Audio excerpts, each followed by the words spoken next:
ಆತ್ಮಕ್ಕೆ ಈ ಶರೀರ ಅನ್ನೋದು ಕೂಡ ಒಂದು ಡ್ರೆಸ್ ಆಗಿದೆ. ಯಾವಾಗ ಈ ಶರೀರ ಅನ್ನುವಂತಹ ಡ್ರೆಸ್ ಹಳೇದಾಗ್ತದೋ, ಶರೀರ ಅನ್ನುವಂತಹ ಡ್ರೆಸ್ ಹಳೇದಾದ ತಕ್ಷಣ ಆತ್ಮ ಏನ್ ಮಾಡ್ತದೆ, ಆ ಹಳೆ ಶರೀರ ಅನ್ನುವಂತಹ ವಸ್ತ್ರವನ್ನ ತ್ಯಾಗ ಮಾಡ್ತದೆ. ಪುನಃ ಹೊಸ ಶರೀರ ಅನ್ನುವಂತಹ ಹೊಸ ವಸ್ತ್ರವನ್ನ ಧಾರಣೆ ಮಾಡ್ಕೊಳ್ತದೆ. ಜನನ ಮತ್ತು ಮರಣ ಅಂದ್ರೆ ಕೇವಲ ಡ್ರೆಸ್ ಅನ್ನ ಚೇಂಜ್ ಮಾಡಿದಂತೆ ಅಂತ ಹೇಳಿ ಗೀತೆಯಲ್ಲಿ ಪರಮಾತ್ಮ ತಂದೆ ನಮಗೆ ತಿಳಿಸ್ತಾರೆ. ನಿಮ್ ಡ್ರೆಸ್ ನಿಮಗೆ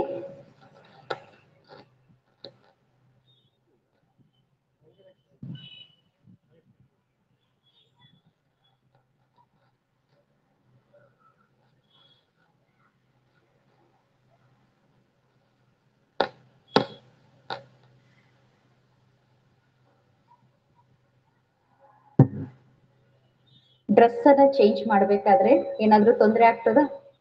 ಈಸಿಯಾಗಿ ಏನ್ ಮಾಡ್ತೀವಿ, ಹಳೆಯ ಡ್ರೆಸ್ ಅನ್ನ ಬಿಡ್ತೀವಿ, ಹೊಸ ಡ್ರೆಸ್ ಅನ್ನ ಹಾಕೊಳ್ತೀವಿ. ಅದೇ ರೀತಿ ನಾವೇನ್ ಮಾಡ್ಬೇಕು, ಹಳೆಯ ಶರೀರ ಅನ್ನುವಂತಹ ವಸ್ತ್ರವನ್ನು ಕೂಡ ಅಷ್ಟೇ ಖುಷಿಯಿಂದ ತ್ಯಾಗ ಮಾಡಿ ಹೊಸ ಶರೀರ ಅನ್ನುವಂತಹ ವಸ್ತ್ರವನ್ನ ಧಾರಣೆ ಮಾಡ್ಕೊಳ್ಳಿಕ್ಕೆ ತಯಾರಾಗ್ಬೇಕು. ಒಬ್ಬ ವ್ಯಕ್ತಿ ಒಂದು ದಿನ ಮಾರ್ಕೆಟ್ ನಲ್ಲಿ ಹೋಗ್ತಾ ಇದ್ದ.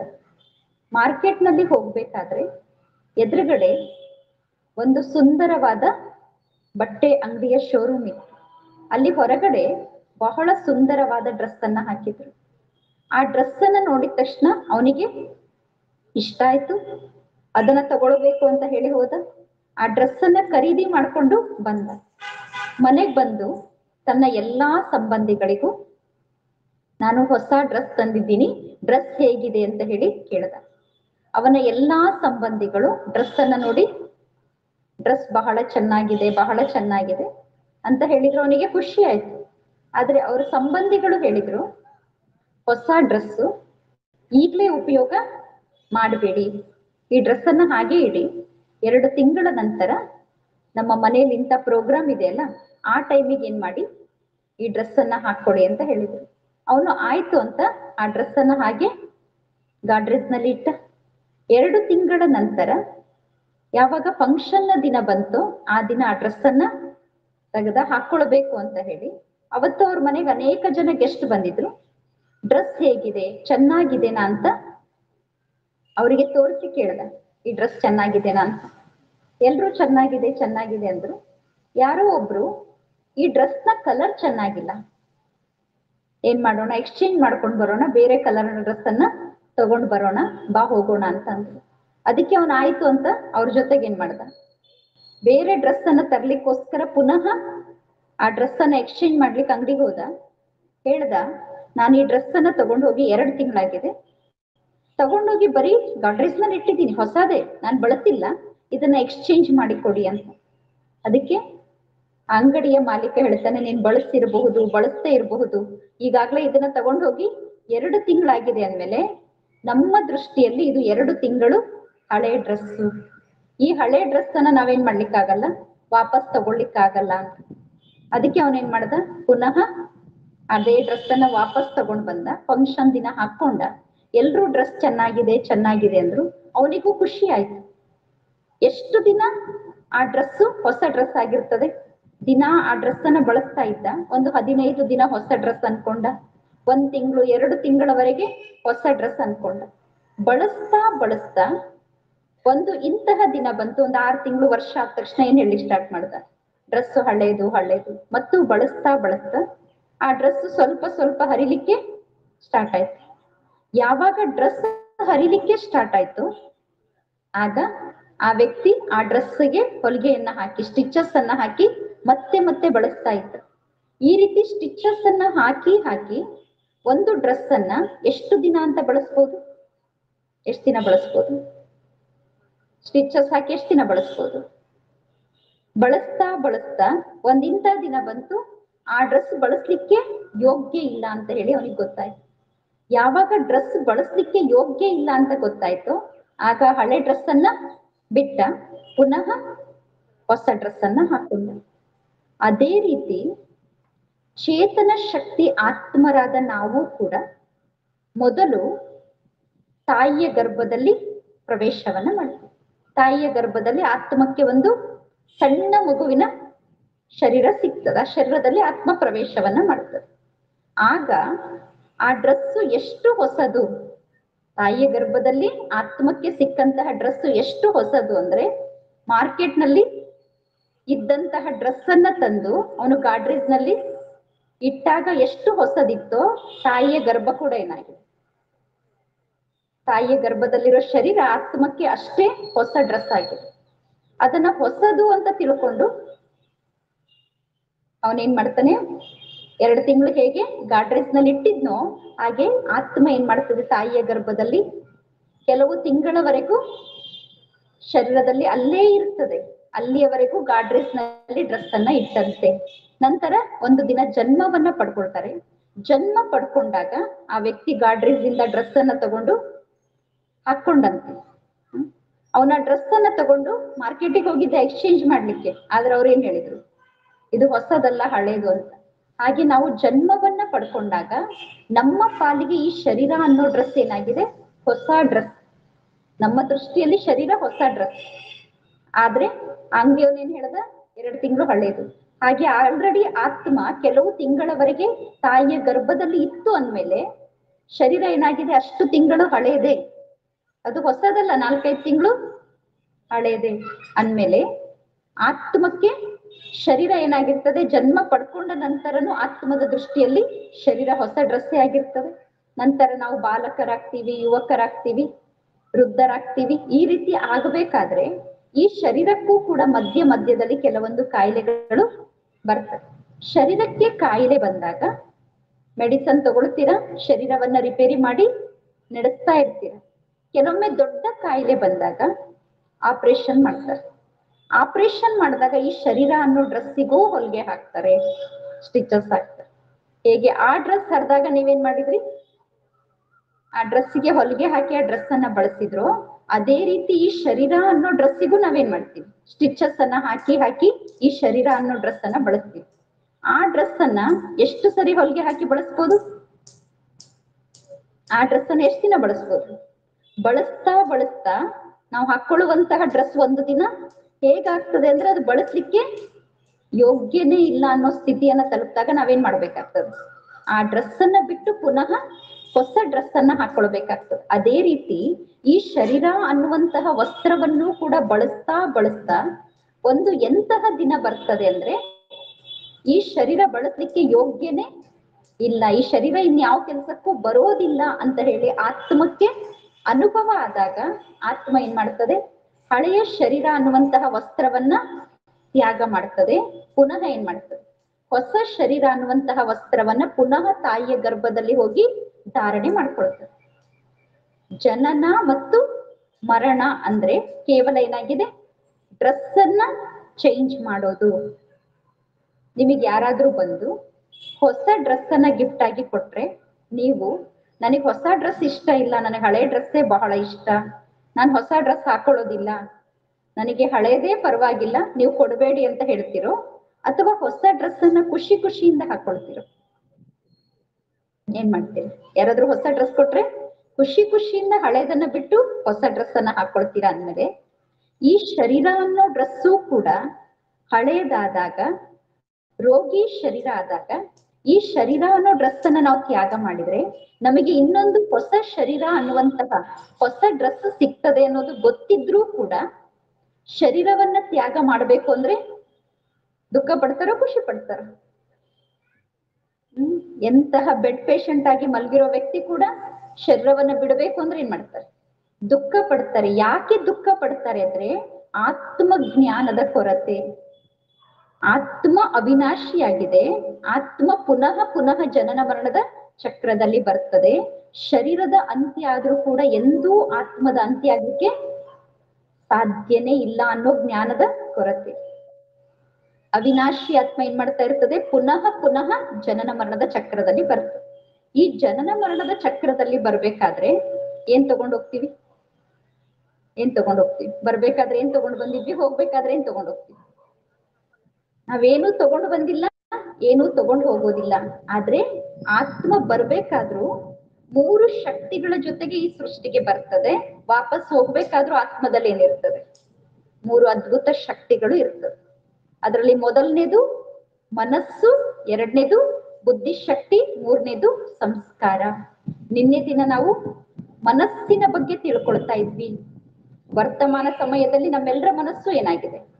ಬಹಳಷ್ಟು ಅಶಾಂತ ಆಗಿದೆ. ಮನಸ್ಸು ಯಾಕೆ ಅಶಾಂತ ಆಗಿದೆ? ನಾವು ಮನಸ್ಸಿನಲ್ಲಿ ಅಂತಹ ದುಃಖದ ವಿಚಾರವನ್ನ, ಅಶಾಂತಿಯ ವಿಚಾರವನ್ನ ಮಾಡ್ತಾ ಇದ್ದೀವಿ. ಆದ್ರೆ ನಾವೆಂತಹ ವಿಚಾರವನ್ನ ಮಾಡ್ಬೇಕು? ಶಾಂತಿಯ ವಿಚಾರವನ್ನ ಮಾಡ್ಬೇಕು. ಗೀತೆಯಲ್ಲಿ ಪರಮಾತ್ಮ ಹೇಳ್ತಾರೆ, ಸುಖ ದುಃಖ ಸಮೇ ಕೃತ್ವೆ ಲಾಭಾಲಾಭವು ಜಯಾಜಯವು. ಯಾವ ವ್ಯಕ್ತಿ ನಿಜವಾದ ಧೀರ ಪುರುಷನಾಗಿದ್ದಾನೋ ಅವನೇನ್ ಮಾಡ್ತಾನೆ? ಸುಖ ದುಃಖ ಲಾಭ ನಷ್ಟ ನಿಂದನೆ ಎಲ್ಲದರಲ್ಲೂ ಏನ್ ಮಾಡ್ತಾನೆ? ಮಹಿಮೆ ನಿಂದನೆ ಎಲ್ಲದರಲ್ಲೂ ಸಮಾನ ಸ್ಥಿತಿ ಉಳ್ಳವನಾಗಿರ್ತಾನೆ. ನಮ್ಮ ಜೀವನದಲ್ಲಿ ನಾವು ದುಃಖ ಅಶಾಂತಿಯಿಂದ ಮುಕ್ತ ಆಗ್ಬೇಕು ಅಂದ್ರೆ ಯಾವಾಗ್ಲೂ ನಮ್ಮ ಸ್ಥಿತಿ ಏನಾಗಿರ್ಬೇಕು? ಸಮಾನವಾಗಿರ್ಬೇಕು. ಆಗಿದೆನಾ? ಸುಖ ಇದ್ದಾಗ ಹೇಗಿರ್ತೀವಿ, ದುಃಖ ಇದ್ದಾಗ ಹೇಗಿರ್ತೀವಿ? ಸುಖ ಇದ್ದಾಗ ಬಹಳಷ್ಟು ಖುಷಿಯಲ್ಲಿರ್ತೀವಿ, ದುಃಖ ಇದ್ದಾಗ ಬಹಳಷ್ಟು ದುಃಖಿಗಳಾಗ್ತೀವಿ. ಅಂದ್ರೆ ಸ್ಥಿತಿ ಏನಿಲ್ಲ, ಸಮಾನವಾಗಿ ಇಲ್ಲ. ನಮಗೆ ಜಯ ಸಿಗ್ತಾ ಇತ್ತು, ಎಲ್ಲಾ ಮಾತಿನಲ್ಲೂ ಸಫಲತೆ ಸಿಗ್ತಾ ಇತ್ತು, ವಿಜಯಿ ಆಗ್ತಾ ಇದ್ವಿ ಅಂದ್ರೆ ಖುಷಿಯಲ್ಲಿ ಇರ್ತೀವಿ. ಒಂದು ವೇಳೆ ಪರಾಜಯ ಆದ್ರೆ, ಸೋತ್ರೆ ಏನಾಗ್ಬಿಡ್ತೀವಿ? ದುಃಖಿಗಳಾಗ್ತೀವಿ. ಆದ್ರೆ ಗೀತೆಯಲ್ಲಿ ಪರಮಾತ್ಮ ತಿಳಿಸ್ತಾರೆ, ನಮ್ಮ ಸ್ಥಿತಿ ಏನಾಗಿರ್ಬೇಕು? ಸಮಾನವಾಗಿರ್ಬೇಕು. ಸುಖದಲ್ಲೂ ಅದೇ ರೀತಿ, ದುಃಖದಲ್ಲೂ ಕೂಡ ಅದೇ ರೀತಿ ಇರ್ಬೇಕು. ಇರ್ಲಿಕ್ಕೆ ಆಗ್ತಾ ಇದೆನಾ? ಯಾಕೆ ಆಗ್ತಾ ಇಲ್ಲ? ಯಾಕಾಗ್ತಾ ಇಲ್ಲ ಅಂದ್ರೆ ಎರಡನ್ನೂ ಸಮಾನವಾಗಿ ನಾವೇನ್ ಮಾಡ್ತಾ ಇಲ್ಲ, ಸ್ವೀಕಾರ ಮಾಡ್ತಾ ಇಲ್ಲ. ಯಾರಾದ್ರೂ ನಿಮಗೆ ಮಹಿಮೆ ಮಾಡಿದ್ರೆ ಏನ್ ಮಾಡ್ತೀರಾ? ಬಹಳ ಖುಷಿ ಪಡ್ತೀರಾ. ಪಡ್ತಿರೋ ಕೊಡೋದಿಲ್ವೋ? ಬಹಳ ಖುಷಿ ಪಡ್ತೀರಾ. ಅದೇ ಯಾರಾದ್ರೂ ನಿಂದನೆ ಮಾಡಿದ್ರೆ ಅಷ್ಟೇ ಖುಷಿ ಪಡ್ತೀರಾ? ಯಾರಾದ್ರೂ ನಿಂದನೆ ಮಾಡಿದ ತಕ್ಷಣ ಏನಾಗ್ಬಿಡ್ತದೆ? ದುಃಖ ಆಗ್ತದೆ. ಯಾಕಾಗ್ತದೆ? ಯಾಕಾಗ್ತದೆ? ನೀವು ಬಯಸ್ತಾ ಇರೋದೇನು? ಎಲ್ರೂ ನನ್ನ ಮಹಿಮೆ ಮಾಡಬೇಕು, ಮಹಿಮೆ ಮಾಡಬೇಕು ಅಂತ ಬಯಸ್ತೀರ. ಆದ್ರೆ ಯೋಗಿಗಳು ಯಾರು ಅಂದ್ರೆ, ಯಾರು ನಿಂದನೆ ಮತ್ತು ಮಹಿಮೆ ಎರಡೂ ಸಮಯದಲ್ಲೂ ಸಮಾನ ಸ್ಥಿತಿ ಉಳ್ಳವರಾಗಿರ್ತಾರೋ ಅವರೇ ಯಾರಾಗಿರ್ತಾರೆ? ನಿಜವಾದ ಯೋಗಿಗಳಾಗಿರ್ತಾರೆ. ಅಂದ್ಮೇಲೆ ನಾವೇನ್ ಮಾಡ್ಬೇಕು? ಎರಡೂ ಸಮಯದಲ್ಲೂ ಸ್ಥಿತಿಯನ್ನ ಸಮಾನವಾಗಿ ಇಟ್ಕೊಳ್ಳಿಕ್ಕೆ ನಮಗೆ ಬರಬೇಕು. ಅಂದ್ರೆ ಮನಸ್ಸನ್ನ ಶಾಂತವಾಗಿ ಇಟ್ಕೊಳ್ಬೇಕು ಅಂದ್ರೆ ಎಲ್ಲವನ್ನೂ ಸಮಾನವಾಗಿ ಸ್ವೀಕಾರ ಮಾಡ್ಲಿಕ್ಕೆ ನಮಗೆ ಸಾಧ್ಯ ಆಗಬೇಕು. ಯಾರಾದ್ರೂ ನಮಗೆ ನಿಂದನೆಯನ್ನ ಮಾಡಿದ್ರೆ ನಾವು ತಕ್ಷಣ ದುಃಖಿಗಳಾಗ್ತೀವಿ, ತಕ್ಷಣ ಅಪ್ಸೆಟ್ ಆಗ್ತೀವಿ. ಆಗ್ತೀವೋ ಆಗೋದು? ಯಾಕೆ ಆಗ್ತಾ ಇದ್ದೀವಿ? ಅವ್ರೇನೋ ಅಂದ್ರು, ನಾವು ಅದನ್ನ ಸ್ವೀಕಾರ ಮಾಡ್ತಾ ಇರೋ ಕಾರಣ ಏನಾಗ್ತದೆ? ನಮಗೆ ದುಃಖ ಆಗ್ತದೆ, ನಮಗೆ ಅಶಾಂತಿ ಆಗ್ತದೆ. ಯಾರೋ ಒಬ್ರು ನಿಮಗೆ ಯಾವುದೋ ವಸ್ತುವನ್ನ ಕೊಡ್ಲಿಕ್ಕೆ ಬಂದಾಗ ಆ ವಸ್ತು ಕೆಟ್ಟು ಹೋಗಿತ್ತು, ಆ ವಸ್ತು ಹಾಳಾಗಿತ್ತು ಅಂದ್ರೆ ಆ ವಸ್ತುವನ್ನ ನೀವು ಸ್ವೀಕಾರ ಮಾಡ್ತೀರಾ? ಕೆಟ್ಟು ಹೋದಂತಹ ವಸ್ತುವನ್ನ ತಗೊಳ್ತೀರಾ? ಹಾಳಾಗಿರೋ ವಸ್ತು ಯಾರಾದ್ರೂ ಕೊಟ್ರೆ ತಗೊಳ್ತೀರಾ? ತಗೊಳ್ಳೋದಿಲ್ಲ. ಹಾಗೆ ಯಾರಾದ್ರೂ ನಿಂದನೆಯ ಶಬ್ದವನ್ನ ಕೊಟ್ರೆ, ದುಃಖದ ಶಬ್ದವನ್ನ ಕೊಟ್ರೆ ತಗೊಳ್ತೀರಾ ಅಂದ್ರೆ ಅದು ಬೆಲೆ ಬಾಳುವಂತದ್ದಾಗಿದೆನಾ? ಬೆಲೆ ಬಾಳುವಂತದ್ದಾಗಿದೆನಾ? ನಿಮ್ಮ ದೃಷ್ಟಿಯಲ್ಲಿ ಆ ನಿಂದನೆ ಬೆಲೆ ಬಾಳೋದಾದ್ರೆ ಅದನ್ನೇನ್ ಮಾಡ್ಬೇಕು? ಸ್ವೀಕಾರ ಮಾಡ್ಬೇಕು. ಅದು ಬೆಲೆ ಬಾಳುವಂತದ್ದಲ್ಲ ಅಂದ್ಮೇಲೆ ಏನ್ ಮಾಡಬಾರದು? ಯಾವ ಕಾರಣಕ್ಕೂ ಅದನ್ನ ಸ್ವೀಕಾರ ಮಾಡಬಾರ್ದು. ಆದ್ರೆ ನಾವೇನ್ ಮಾಡ್ತೀವಿ? ತಕ್ಷಣ ನಿಂದನೆಯ ಶಬ್ದವನ್ನ ಸ್ವೀಕಾರ ಮಾಡೋ ಕಾರಣ ಮನಸ್ಸೇನಾಗ್ತಾ ಇದೆ? ಅಶಾಂತ ಆಗ್ತಾ ಇದೆ, ದುಃಖ ಆಗ್ತಾ ಇದೆ ಮನಸ್ಸಿಗೆ. ಮನಸ್ಸಿನ ದುಃಖ ಅಶಾಂತಿಯಿಂದ ಮುಕ್ತ ಆಗ್ಬೇಕಂದ್ರೆ ಮನಸ್ಸನ್ನ ಸದಾ ಶಾಂತವಾಗಿ ಇಟ್ಕೊಳ್ಳಿಕ್ಕೋಸ್ಕರ ಯಾರು ಏನಾದ್ರೂ ಅನ್ಲಿ, ನಾನು ಮಾತ್ರ ಹೇಗಿರ್ಬೇಕು? ಖುಷಿಯಲ್ಲಿರ್ಬೇಕು. ಯಾಕೆಂದ್ರೆ ಖುಷಿ ನನ್ನಲ್ಲಿರುವಂತದ್ದು. ಖುಷಿ ಹೊರಗಡೆಯಿಂದ ಬರುವಂತದ್ದಲ್ಲ, ಅದು ನನ್ನ ಆಂತರ್ಯದ ಗುಣ ಆಗಿದೆ. ಸುಖ ನನ್ನ ಆಂತರ್ಯದ ಗುಣ ಆಗಿದೆ. ಯಾರು ನನ್ನನ್ನ ದುಃಖಿಯನ್ನಾಗಿ ಮಾಡ್ಲಿಕ್ಕೆ ಯಾರಿಗೂ ಸಾಧ್ಯ ಆಗ್ಬಾರ್ದು. ಅವ್ರು ಎಷ್ಟೇ ಮಾತಂದ್ರು ನಾನು ಮಾತ್ರ ನಿಮ್ ಮಾತನ್ನ ಕೇಳಿ ದುಃಖಿ ಆಗಲ್ಲ. ನಾನ್ ಸದಾ ಹೇಗಿರ್ತೀನಿ? ಖುಷಿಯಲ್ಲೇ ಇರ್ತೀನಿ ಅನ್ನೋದನ್ನ ಮನಸ್ಸಿನಲ್ಲಿ ಇಟ್ಕೊಂಡ್ರೆ ಯಾರು ನಮ್ಮನ್ನ ಯಾವ ಕಾರಣಕ್ಕೂ ಏನ್ ಮಾಡ್ಲಿಕ್ಕೆ ಆಗಲ್ಲ, ದುಃಖಿಯನ್ನಾಗಿ ಮಾಡ್ಲಿಕ್ಕೆ ಸಾಧ್ಯ ಆಗೋದಿಲ್ಲ. ಅದೇ ರೀತಿ ಯಾವಾಗ್ಲೂ ನಮ್ಮ ಜೀವನದಲ್ಲಿ ಯಾರೇ ದುಃಖ ಕೊಟ್ರು ಒಂದೇ ಮಾತಿನ ಸ್ಮೃತಿ ಇರ್ಬೇಕು, ನಾವು ಗೆದ್ರು ಅದೇ ಸ್ಥಿತಿಯಲ್ಲಿ ಇರ್ಬೇಕು, ಸೋತ್ರು ಹೇಗಿರ್ಬೇಕು ಅದೇ ಸ್ಥಿತಿಯಲ್ಲಿ ಇರ್ಬೇಕು. ಅದಕ್ಕೆ ಬಹಳ ಒಳ್ಳೆಯ ಉದಾಹರಣೆ ಅಂದ್ರೆ ಯಾರು? ರಾಮ. ರಾಮನನ್ನ ನೀವು ನೋಡಿದ್ದೀರಾ, ಕೇಳಿದ್ದೀರಾ ರಾಮನ ಬಗ್ಗೆ? ಶ್ರೀರಾಮನಿಗೆ ಹಿಂದಿನ ದಿನ ಹೇಳಿದ್ರು, ನಾಳೆ ನಿನಗೆ ಪಟ್ಟಾಭಿಷೇಕ, ನೀನ್ ನಾಳೆ ರಾಜ ಆಗ್ತೀಯ ಅಂತ. ಆಗ್ಲೂ ರಾಮನ ಚೆಹರೆಯಲ್ಲಿ ಅದೇ ಖುಷಿ, ಅದೇ ಪ್ರಸನ್ನತೆ ಇತ್ತು. ಯಾಕೆ? ರಾಜ್ಯ ಸಿಗ್ತಾ ಇದೆ ಅಂತ. ನಾಳೆ ಪಟ್ಟಾಭಿಷೇಕ ಆಗ್ಬೇಕಿತ್ತು, ರಾತ್ರಿ ಆಗೋದ್ರಲ್ಲ ಏನ್ ಗೊತ್ತಾಯ್ತು? ನಾನೇನ್ ಮಾಡ್ಬೇಕು, ವನವಾಸಕ್ಕೆ ಹೋಗ್ಬೇಕು, ಕಾಡಿನಲ್ಲಿ ಇರ್ಬೇಕು ಅಂತ ರಾಮನಿಗೆ ಗೊತ್ತಾಯ್ತು. ಆ ರೀತಿ ಗೊತ್ತಾದ ತಕ್ಷಣ ರಾಮನ ಚೆಹರೆಯಲ್ಲಿ ದುಃಖದ ಚಿಹ್ನೆ, ನೋವಿನ ಚಿಹ್ನೆ ಕಾಣಿಸ್ತಾ? ನಿಮಗೆ ಯಾರಾದ್ರೂ ನಾಳೆ ನಿಮಗೆ ನಾನು ಅಷ್ಟು ದುಡ್ಡು ಕೊಡ್ತೀನಿ, ಮನೆ ಕೊಡ್ತೀನಿ, ಅದನ್ನ ಕೊಡ್ತೀನಿ, ಇದನ್ನ ಕೊಡ್ತೀನಿ ಅಂತ ಹೇಳಿ ರಾತ್ರಿ ಆಗೋದ್ರಲ್ಲೇ ನೀವೆಲ್ಲ ಬಿಟ್ಟು ಹೋಗ್ಬೇಕು ಅಂದ್ರೆ ನಿಮ್ ಚೆಹರೆ ಹೇಗಿರ್ತದೆ? ರಾಮನಂತೆ ಇರ್ತದ?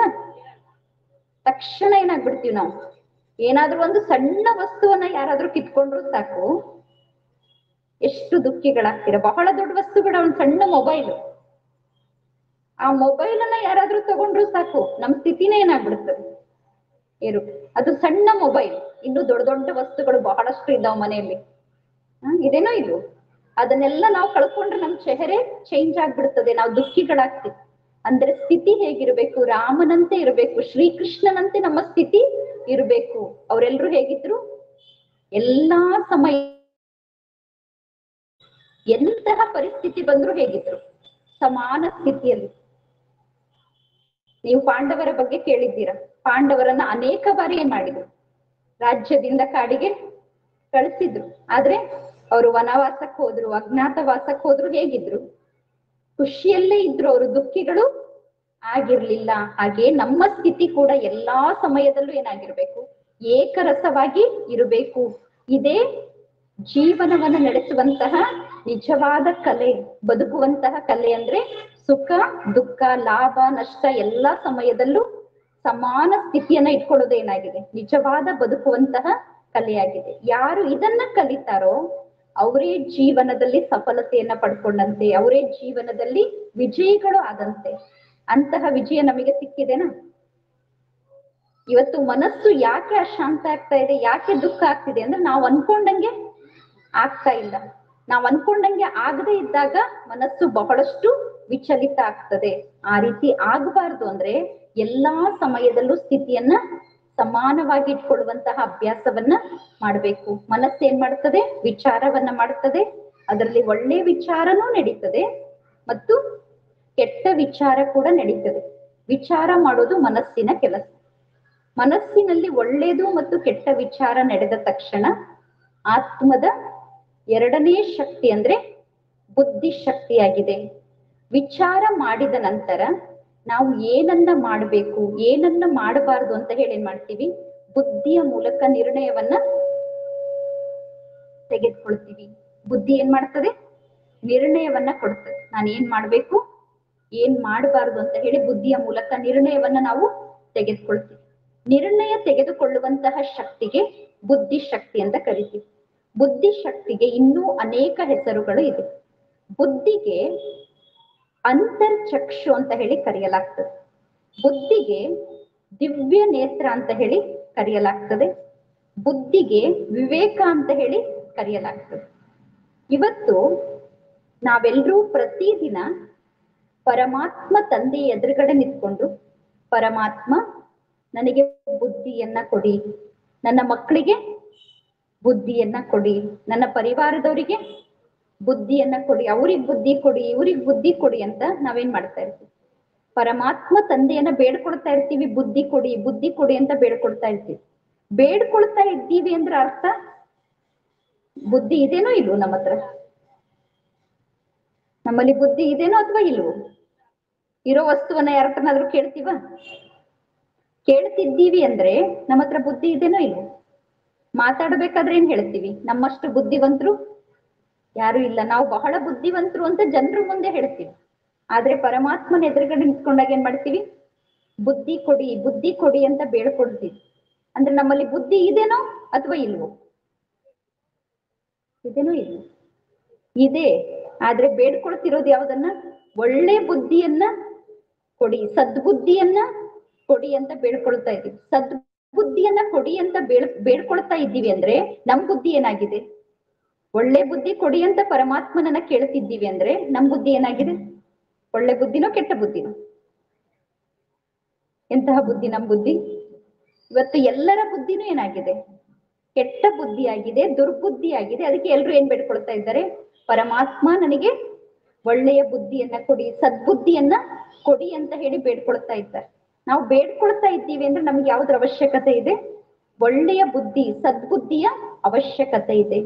ನಮ್ಮೆಲ್ಲರ ಬಳಿ ಬುದ್ಧಿ ಇದೆ ಅಂದ ಮೇಲೆ ನಾವು ಪ್ರತಿಯೊಂದು ಮಾತಿನ ಬಗ್ಗೆನೂ ನಾನು ಏನ್ ಮಾಡ್ಬೇಕು, ಏನ್ ಮಾಡಬಾರ್ದು ಅಂತ ನಾವೇ ನಿರ್ಣಯವನ್ನ ತೆಗೆದುಕೊಂಡು ನಾವೇ ಕಾರ್ಯವನ್ನ ಮಾಡ್ತಾ ಇದ್ದೀವಿ.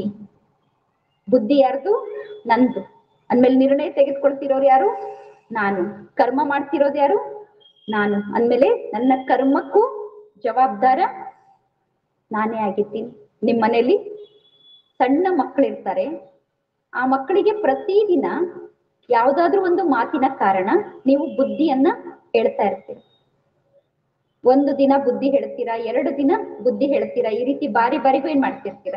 ಮಕ್ಕಳಿಗೆ ಬುದ್ಧಿಯನ್ನ ಹೇಳ್ತಾ ಇರ್ತೀರ. ನೀವು ಬುದ್ಧಿಯನ್ನ ಹೇಳಿದಾಗ ಮಕ್ಕಳು ಆಯ್ತು ನೀವು ಹೇಳ್ದಂಗೆ ಕೇಳ್ತೀವಿ ಅಂತಾರೆ. 2 ದಿನ ಬಿಟ್ಟು ಅದೇ ತಪ್ಪು ಮಾಡ್ತಾರೆ. 2 ತಿಂಗಳ ನಂತರ ಬುದ್ಧಿ ಹೇಳ್ತೀರಾ, ಮತ್ತೆ ಆಯ್ತು ಇನ್ಮೇಲೆ ತಪ್ಪು ಮಾಡಲ್ಲ ಅಂತಾರೆ.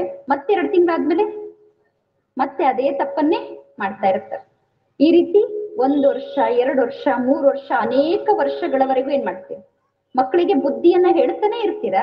ಆ ಮಕ್ಕಳು ನಿಮ್ ಮಾತನ್ನ ಕೇಳ್ತಾರೆ, ಆಯ್ತು ಇನ್ಮೇಲೆ ತಪ್ಪು ಮಾಡಲ್ಲ ಅಂತ ಏನ್ ಮಾಡ್ತಿರ್ತಾರೆ? ಮತ್ತೆ ಅದೇ ತಪ್ಪನ್ನೇ ಮಾಡ್ತಾ ಇರ್ತಾರೆ.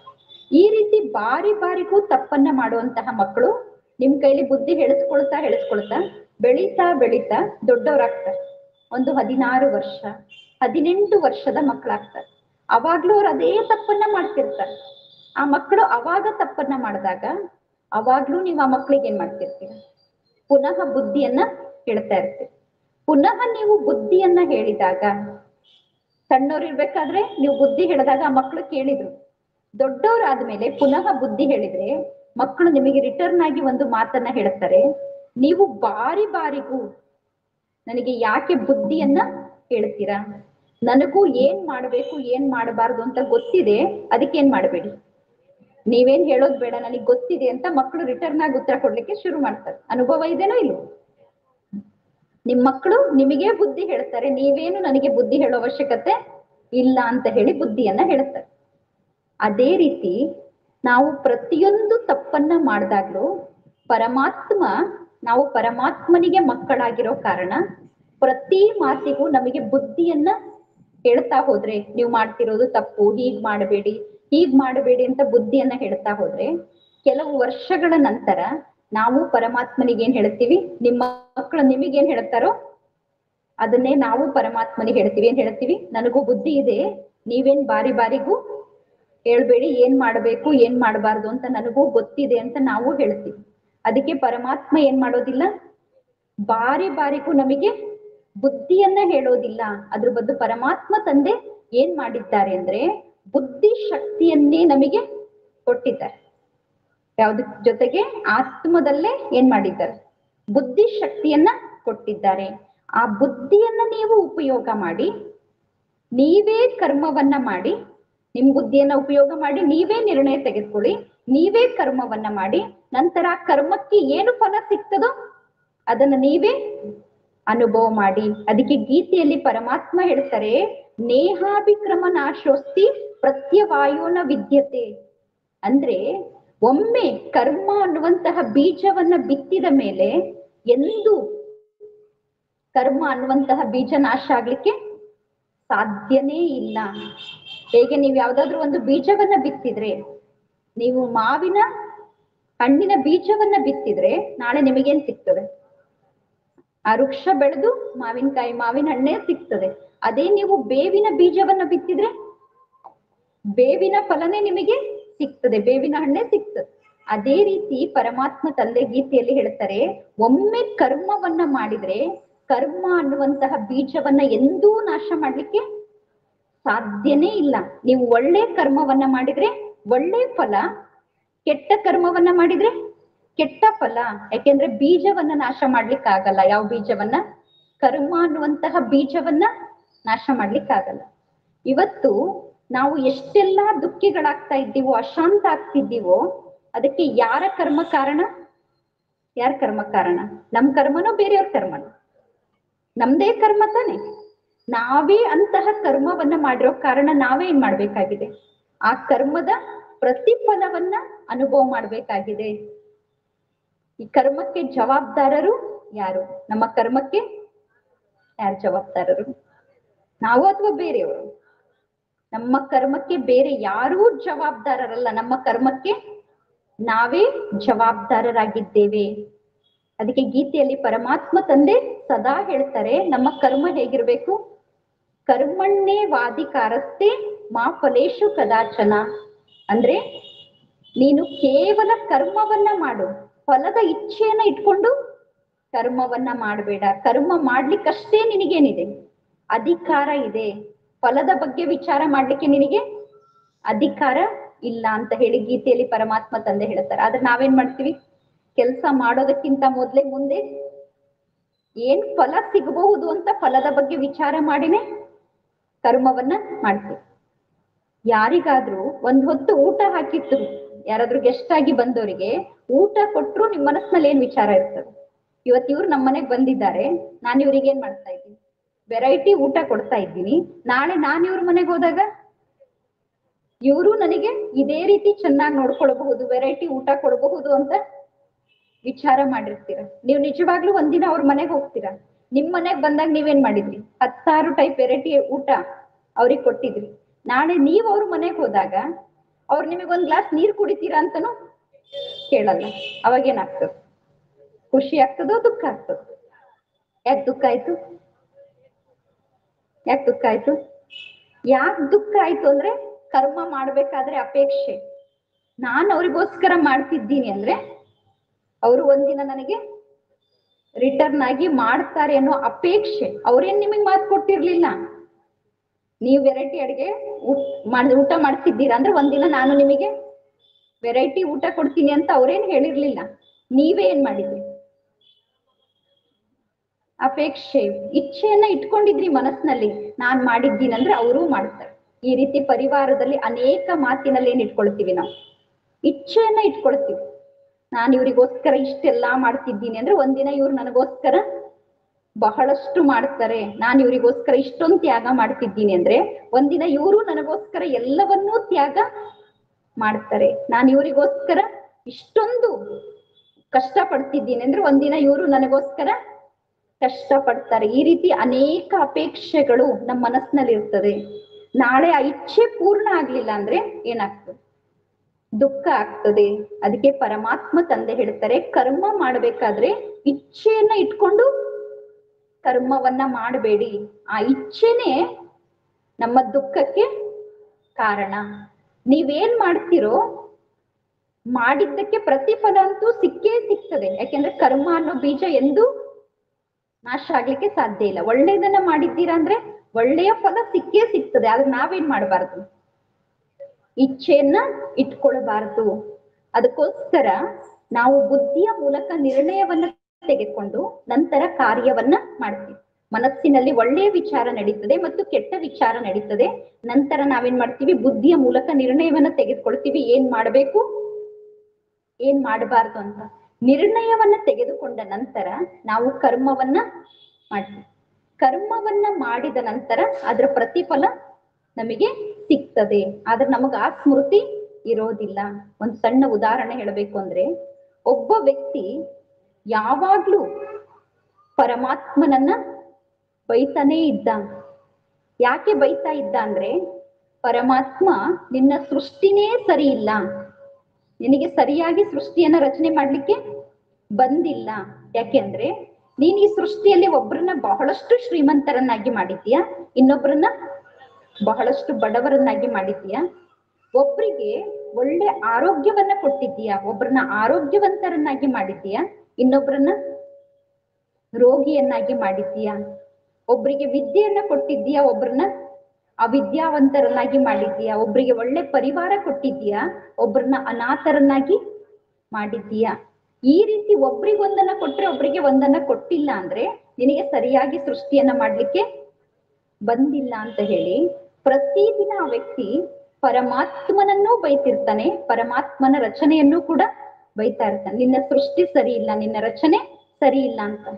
ಒಂದು ದಿನ ಅವನಿಗೆ ವಿಚಾರ ಬರ್ತದೆ, ಪರಮಾತ್ಮ ಯಾಕೆ ಇಂತಹ ರಚನೆಯನ್ನ ಮಾಡಿದ್ರು ಅಂತ ಹೋಗಿ ಅವರನ್ನೇ ಕೇಳಬೇಕು ಅಂತ ಹೋಗಿ ಒಂದು ಮರದ ಕೆಳಗಡೆ ಕುತ್ಕೊಂಡು ತಪಸ್ ಮಾಡ್ಲಿಕ್ಕೆ ಸ್ಟಾರ್ಟ್ ಮಾಡ್ತಾನೆ. ಯಾಕಿಂತಹ ಸೃಷ್ಟಿಯನ್ನ ನೀನು ರಚನೆ ಮಾಡಿದೆ ಅಂತ ಪರಮಾತ್ಮನನ್ನ ಕೇಳಲಿಕ್ಕೋಸ್ಕರ ಏನ್ ಮಾಡ್ತಾರೆ, ಒಂದು ಮರದ ಕೆಳಗಡೆ ಕುತ್ಕೊಂಡು ತಪಸ್ ಮಾಡ್ಲಿಕ್ಕೆ ಸ್ಟಾರ್ಟ್ ಮಾಡ್ತಾನೆ. ತಪಸ್ ಮಾಡ್ತಾ ಮಾಡ್ತಾ ಕೆಲವು ದಿನಗಳ ನಂತರ ಪರಮಾತ್ಮ ಆ ವ್ಯಕ್ತಿಯ ಎದುರುಗಡೆ ಪ್ರತ್ಯಕ್ಷ ಆಗ್ತಾರೆ. ಪ್ರತ್ಯಕ್ಷ ಆಗಿ ಯಾಕೆ ತಪಸ್ಸನ್ನ ಮಾಡದೆ, ನಿನಗೇನು ವರ ಬೇಕು ಅಂತ ಹೇಳಿ ಪರಮಾತ್ಮ ಕೇಳ್ತಾರೆ. ಏನು ವರ ಬೇಕು ಅಂತ ಕೇಳಿದಾಗ ಆ ವ್ಯಕ್ತಿ ಹೇಳ್ತಾನೆ, ನೀವೇನು ವರ ಕೊಡೋದ್ ಬೇಡ, ನನಗೆ ಬರೀ ನಿಮ್ಮ ಸೃಷ್ಟಿ ಯಾಕೆ ಹೀಗಿದೆ, ನಿಮಗೆ ಯಾಕೆ ಸರಿಯಾಗಿ ಸೃಷ್ಟಿಯನ್ನ ಮಾಡ್ಲಿಕ್ಕೆ ಬಂದಿಲ್ಲ, ಯಾಕೆ ಎಲ್ರೂ ಶ್ರೀಮಂತರನ್ನಾಗಿ ಮಾಡಿಲ್ಲ, ಯಾಕೆ ಎಲ್ರೂ ಆರೋಗ್ಯವಂತರನ್ನಾಗಿ ಮಾಡಿಲ್ಲ, ಯಾಕೆ ಎಲ್ಲವನ್ನೂ ಎಲ್ರಿಗೂ ಕೊಟ್ಟಿಲ್ಲ, ನೀವು ಯಾಕಿಂತ ಸೃಷ್ಟಿಯನ್ನ ನೀವು ರಚನೆ ಮಾಡಿದ್ದೀರಾ ಅನ್ನೋ ನನ್ನ ಪ್ರಶ್ನೆಗೆ ನೀವು ಉತ್ತರ ಕೊಟ್ರೆ ಸಾಕು ಅಂತ ಹೇಳಿ ಆ ವ್ಯಕ್ತಿ ಕೇಳ್ತಾನೆ. ಕೇಳಿದ್ದಕ್ಕೆ ಪರಮಾತ್ಮ ತಂದೆ ಹೇಳ್ತಾರೆ, ನನಗೆ ಸರಿಯಾಗಿ ಭಾಗ್ಯವನ್ನ ಬರೀಲಿಕ್ಕೆ ಬಂದಿಲ್ಲ ಅಂತ ಹೇಳಿ ನೀವು ಹೇಳ್ತಿದೀಯಲ್ಲ, ಈಗ ಈ ಸಾವಿರಾರು ಜನ ಈ ಸೃಷ್ಟಿಗೆ ಹೋಗ್ಬೇಕು.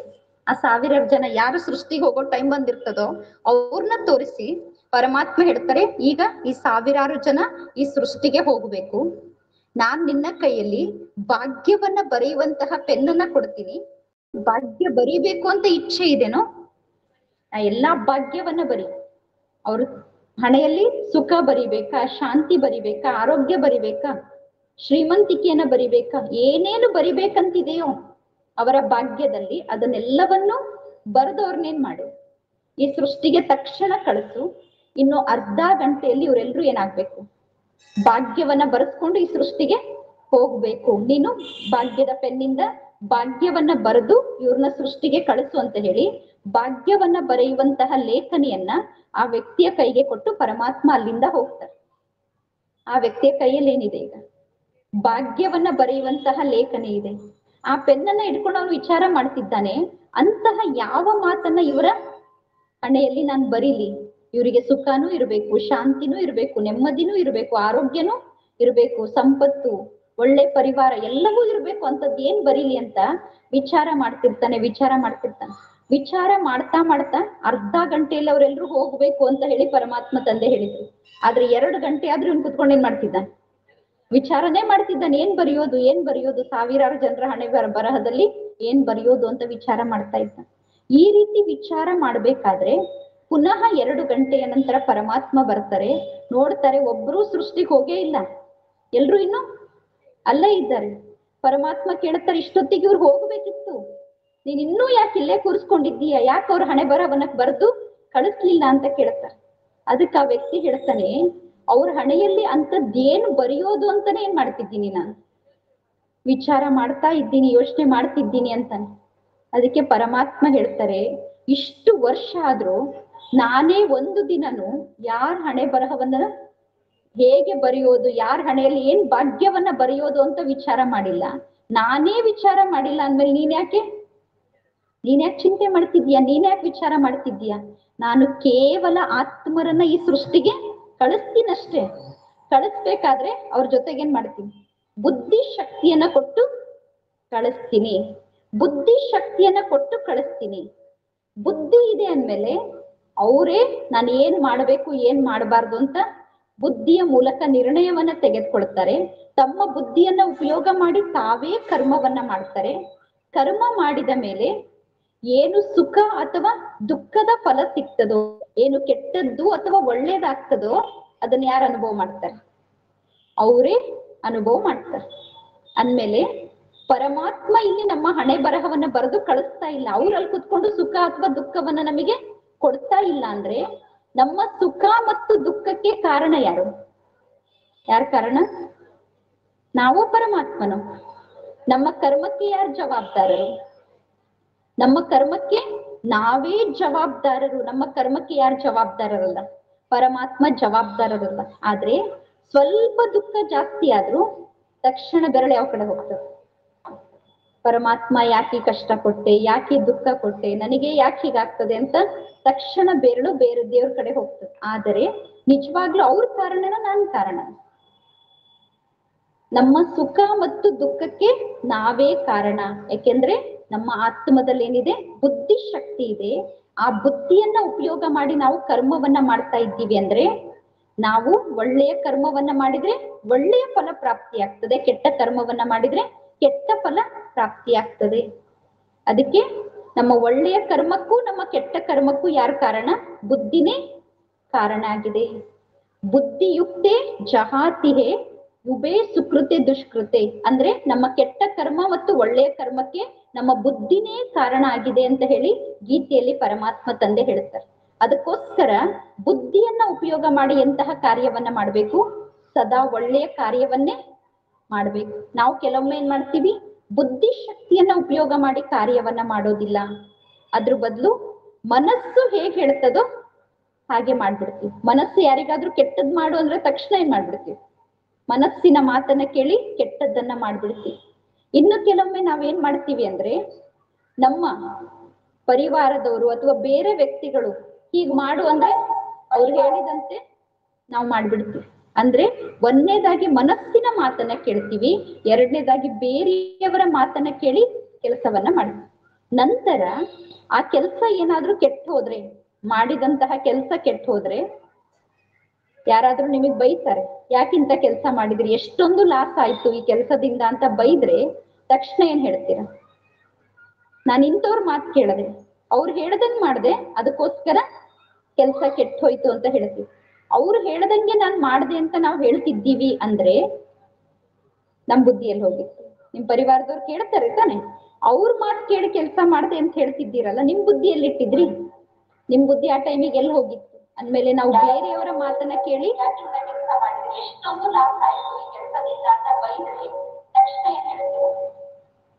ನಾನು ಇಂಥವ್ರ ಮಾತು ಕೇಳಿದೆ, ಅವ್ರು ಹೇಳದಂಗ್ ಮಾಡ್ದೆ, ಅದಕ್ಕೋಸ್ಕರ ಕೆಲಸ ಕೆಟ್ಟ ಹೋಯ್ತು ಅಂತ ಹೇಳ್ತೀವಿ. ಅವ್ರು ಹೇಳದಂಗೆ ನಾನ್ ಮಾಡ್ದೆ ಅಂತ ನಾವು ಹೇಳ್ತಿದ್ದೀವಿ ಅಂದ್ರೆ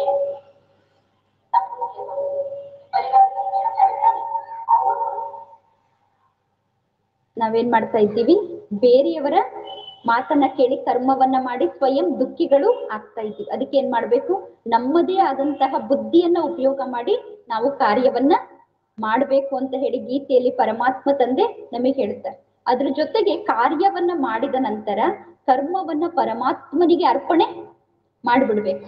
ನಾನಂತೂ ಕರ್ಮ ಮಾಡಿದ್ದೀನಿ, ಈ ಕರ್ಮಕ್ಕೆ ಏನು ಪ್ರತಿಫಲ ಕೊಡಬೇಕು ಅಂತ ನಿಮಗೆ ಇಷ್ಟ ಇದೆನೋ ಅದನ್ನ ನೀವು ಕೊಡಿ ಅಂತ ಹೇಳಿ ಪರಮಾತ್ಮನಿಗೆ ಕರ್ಮವನ್ನ ಸಮರ್ಪಣೆ ಮಾಡಿದ್ರೆ ನಂತರ ಪರಮಾತ್ಮ ತಂದೆ ಏನ್ ಮಾಡ್ತಾರೆ?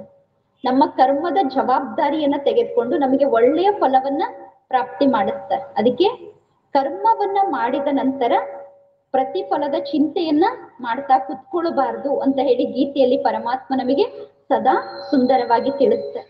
ಅದ್ರ ಜೊತೆಗೆ ನಾವು ಬುದ್ಧಿ ಶಕ್ತಿಯನ್ನ ಏನು ಉಪಯೋಗ ಮಾಡಿ ಕರ್ಮವನ್ನ ಮಾಡ್ತೀವೋ ಆ ಬುದ್ಧಿ ಶಕ್ತಿಗೆ ಅಂತರ್ಚಕ್ಷು ಅಂತ ಹೇಳಿ ಕರೆಯಲಾಗ್ತದೆ, ಮನಸ್ಸಿನ ನೇತ್ರ, ದಿವ್ಯ ನೇತ್ರ ಅಂತ ಹೇಳಿ ಕರೆಯಲಾಗ್ತದೆ. ಬುದ್ಧಿ ನಾವು ಕಾರ್ಯವನ್ನ ಮಾಡುವಂತಹ ಸಮಯದಲ್ಲಿ ನಮಗೆ ಅನೇಕ ದೃಶ್ಯವನ್ನ ಮೊದಲೇ ತೋರಿಸ್ತದೆ. ನಿಮ್ಮೆಲ್ರಿಗೂ ಅನುಭವ ಇದೆ. ನೀವೇನೋ ಕೆಲಸ ಮಾಡಬೇಕು ಅಂತ ಅನ್ಕೊಂಡ ತಕ್ಷಣ ಒಳಗಡೆ ಮನಸ್ಸಿನ ಕಣ್ಣಿಗೆ ಕೆಲಸ ಮಾಡಿದ್ರೆ ಏನೇನ್ ಆಗಬಹುದು ಅನ್ನೋ ಪರಿಣಾಮದ ಬಗ್ಗೆ ಕಾಣಿಸ್ಲಿಕ್ಕೆ ಸ್ಟಾರ್ಟ್ ಆಗ್ತದೆ. ಕಾಣಿಸ್ತದೋ ಕಾಣಿಸೋದಿಲ್ಲ? ನೀವೀಗ ಇಲ್ಲಿ ಕುತ್ಕೊಂಡಿದ್ದೀರಾ, ಒಂದು ಸೆಕೆಂಡ್ ನಿಮ್ ಮನೆಗೆ ಹೋಗಿ ಬನ್ನಿ ಅಂದ್ರೆ ನಿಮ್ ಮನೆಗೆ ಹೋಗ್ಲಿಕ್ಕೆ ನೀವು ಶರೀರದ ಮೂಲಕನೇ ಹೋಗ್ಬೇಕು, ಅಥವಾ ಈಗ ನಿಮಗೆ ನಿಮ್ ಮನೆ ಕಾಣಿಸ್ತಾ ಇದೆನಾ? ಯಾರ್ಯಾರಿಗೆ ಮನೆ ಕಾಣಿಸ್ತಾ ಇದೆ, ಯಾರ್ಯಾರಿಗೆ ಕಾಣಿಸ್ತಾ ಇಲ್ಲ? ಕಾಣಿಸ್ತಾ ಇದೆ ತಾನೆ? ನಿಮ್ ಮನೇಲಿರೋ ರೂಮ್ ಕಾಣಿಸ್ತಾ ಇದೆ ತಾನೆ? ನಿಮ್ ಮನೇಲಿರೋ ಅಡಿಗೆ ಮನೆ ಕಾಣಿಸ್ತಾ ಇದೆ ತಾನೆ?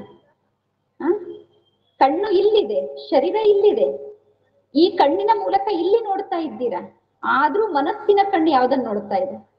ಮನೆ ನೋಡ್ತಾ ಇದೆ ತಾನೆ? ಮನೆಯಲ್ಲಿ ನಿಮ್ ಪರಿವಾರದವ್ರು ಎಲ್ಲೆಲ್ಲಿ ಕುತ್ಕೊಂಡು ಏನೇನ್ ಮಾಡ್ತಿದ್ದಾರೆ ಅನ್ನೋದು ಕೂಡ ಇಲ್ಲಿ ಕುತ್ಕೊಂಡಿದ್ರು ನಿಮಗೆ ಕಾಣಿಸ್ತಾ ಇದೆ.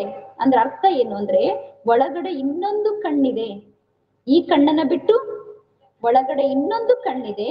ಅದೇ ಏನಾಗಿದೆ, ಮೂರನೇ ನೇತ್ರ, ಆತ್ಮ, ಅಂತರ್ಚಕ್ಷು. ಅದರಲ್ಲಿ ಬುದ್ಧಿಯ ನೇತ್ರ ಇದೆ. ಆ ಆತ್ಮದಲ್ಲಿ ಏನಿದೆ, ದಿವ್ಯ ಬುದ್ಧಿಯ ನೇತ್ರ ಇದೆ. ಆ ದಿವ್ಯ ಚಕ್ಷು ಏನಿದೆ, ನಾವೇನೇ ತಪ್ಪನ್ನ ಮಾಡ್ಲಿಕ್ಕೆ ಹೋದಾಗ ಮೊದ್ಲೇ ಕೆಲವೊಂದು ದೃಶ್ಯವನ್ನ ತೋರಿಸ್ತದೆ.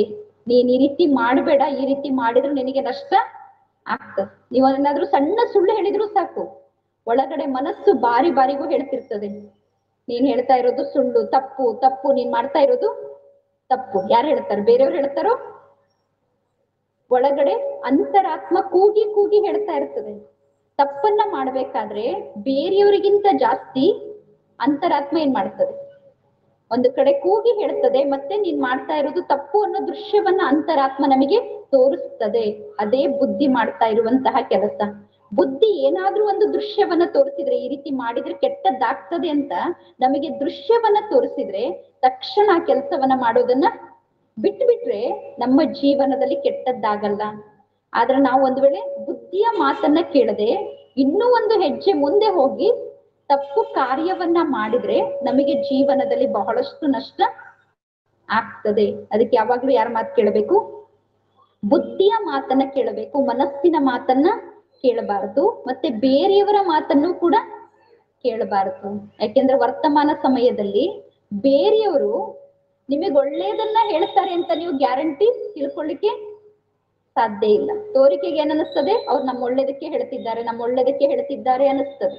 ಆದ್ರೆ ಅವರಿಗೆ ನಿಮ್ ಬಗ್ಗೆ ಈರ್ಷೆ ಇತ್ತು ಅಂದ್ರೆ ನಿಮ್ ಕೆಟ್ಟದ್ದಕ್ಕೋಸ್ಕರ ಅವ್ರು ಅನೇಕ ತಪ್ಪು ಸಲಹೆಗಳನ್ನು ಕೂಡ ಕೊಡ್ತಾರೆ. ಅವಾಗ್ಲೂ ನಮಗೇನಾಗ್ಬಿಡ್ತದೆ, ಕೆಟ್ಟದ್ದಾಗ್ತದೆ.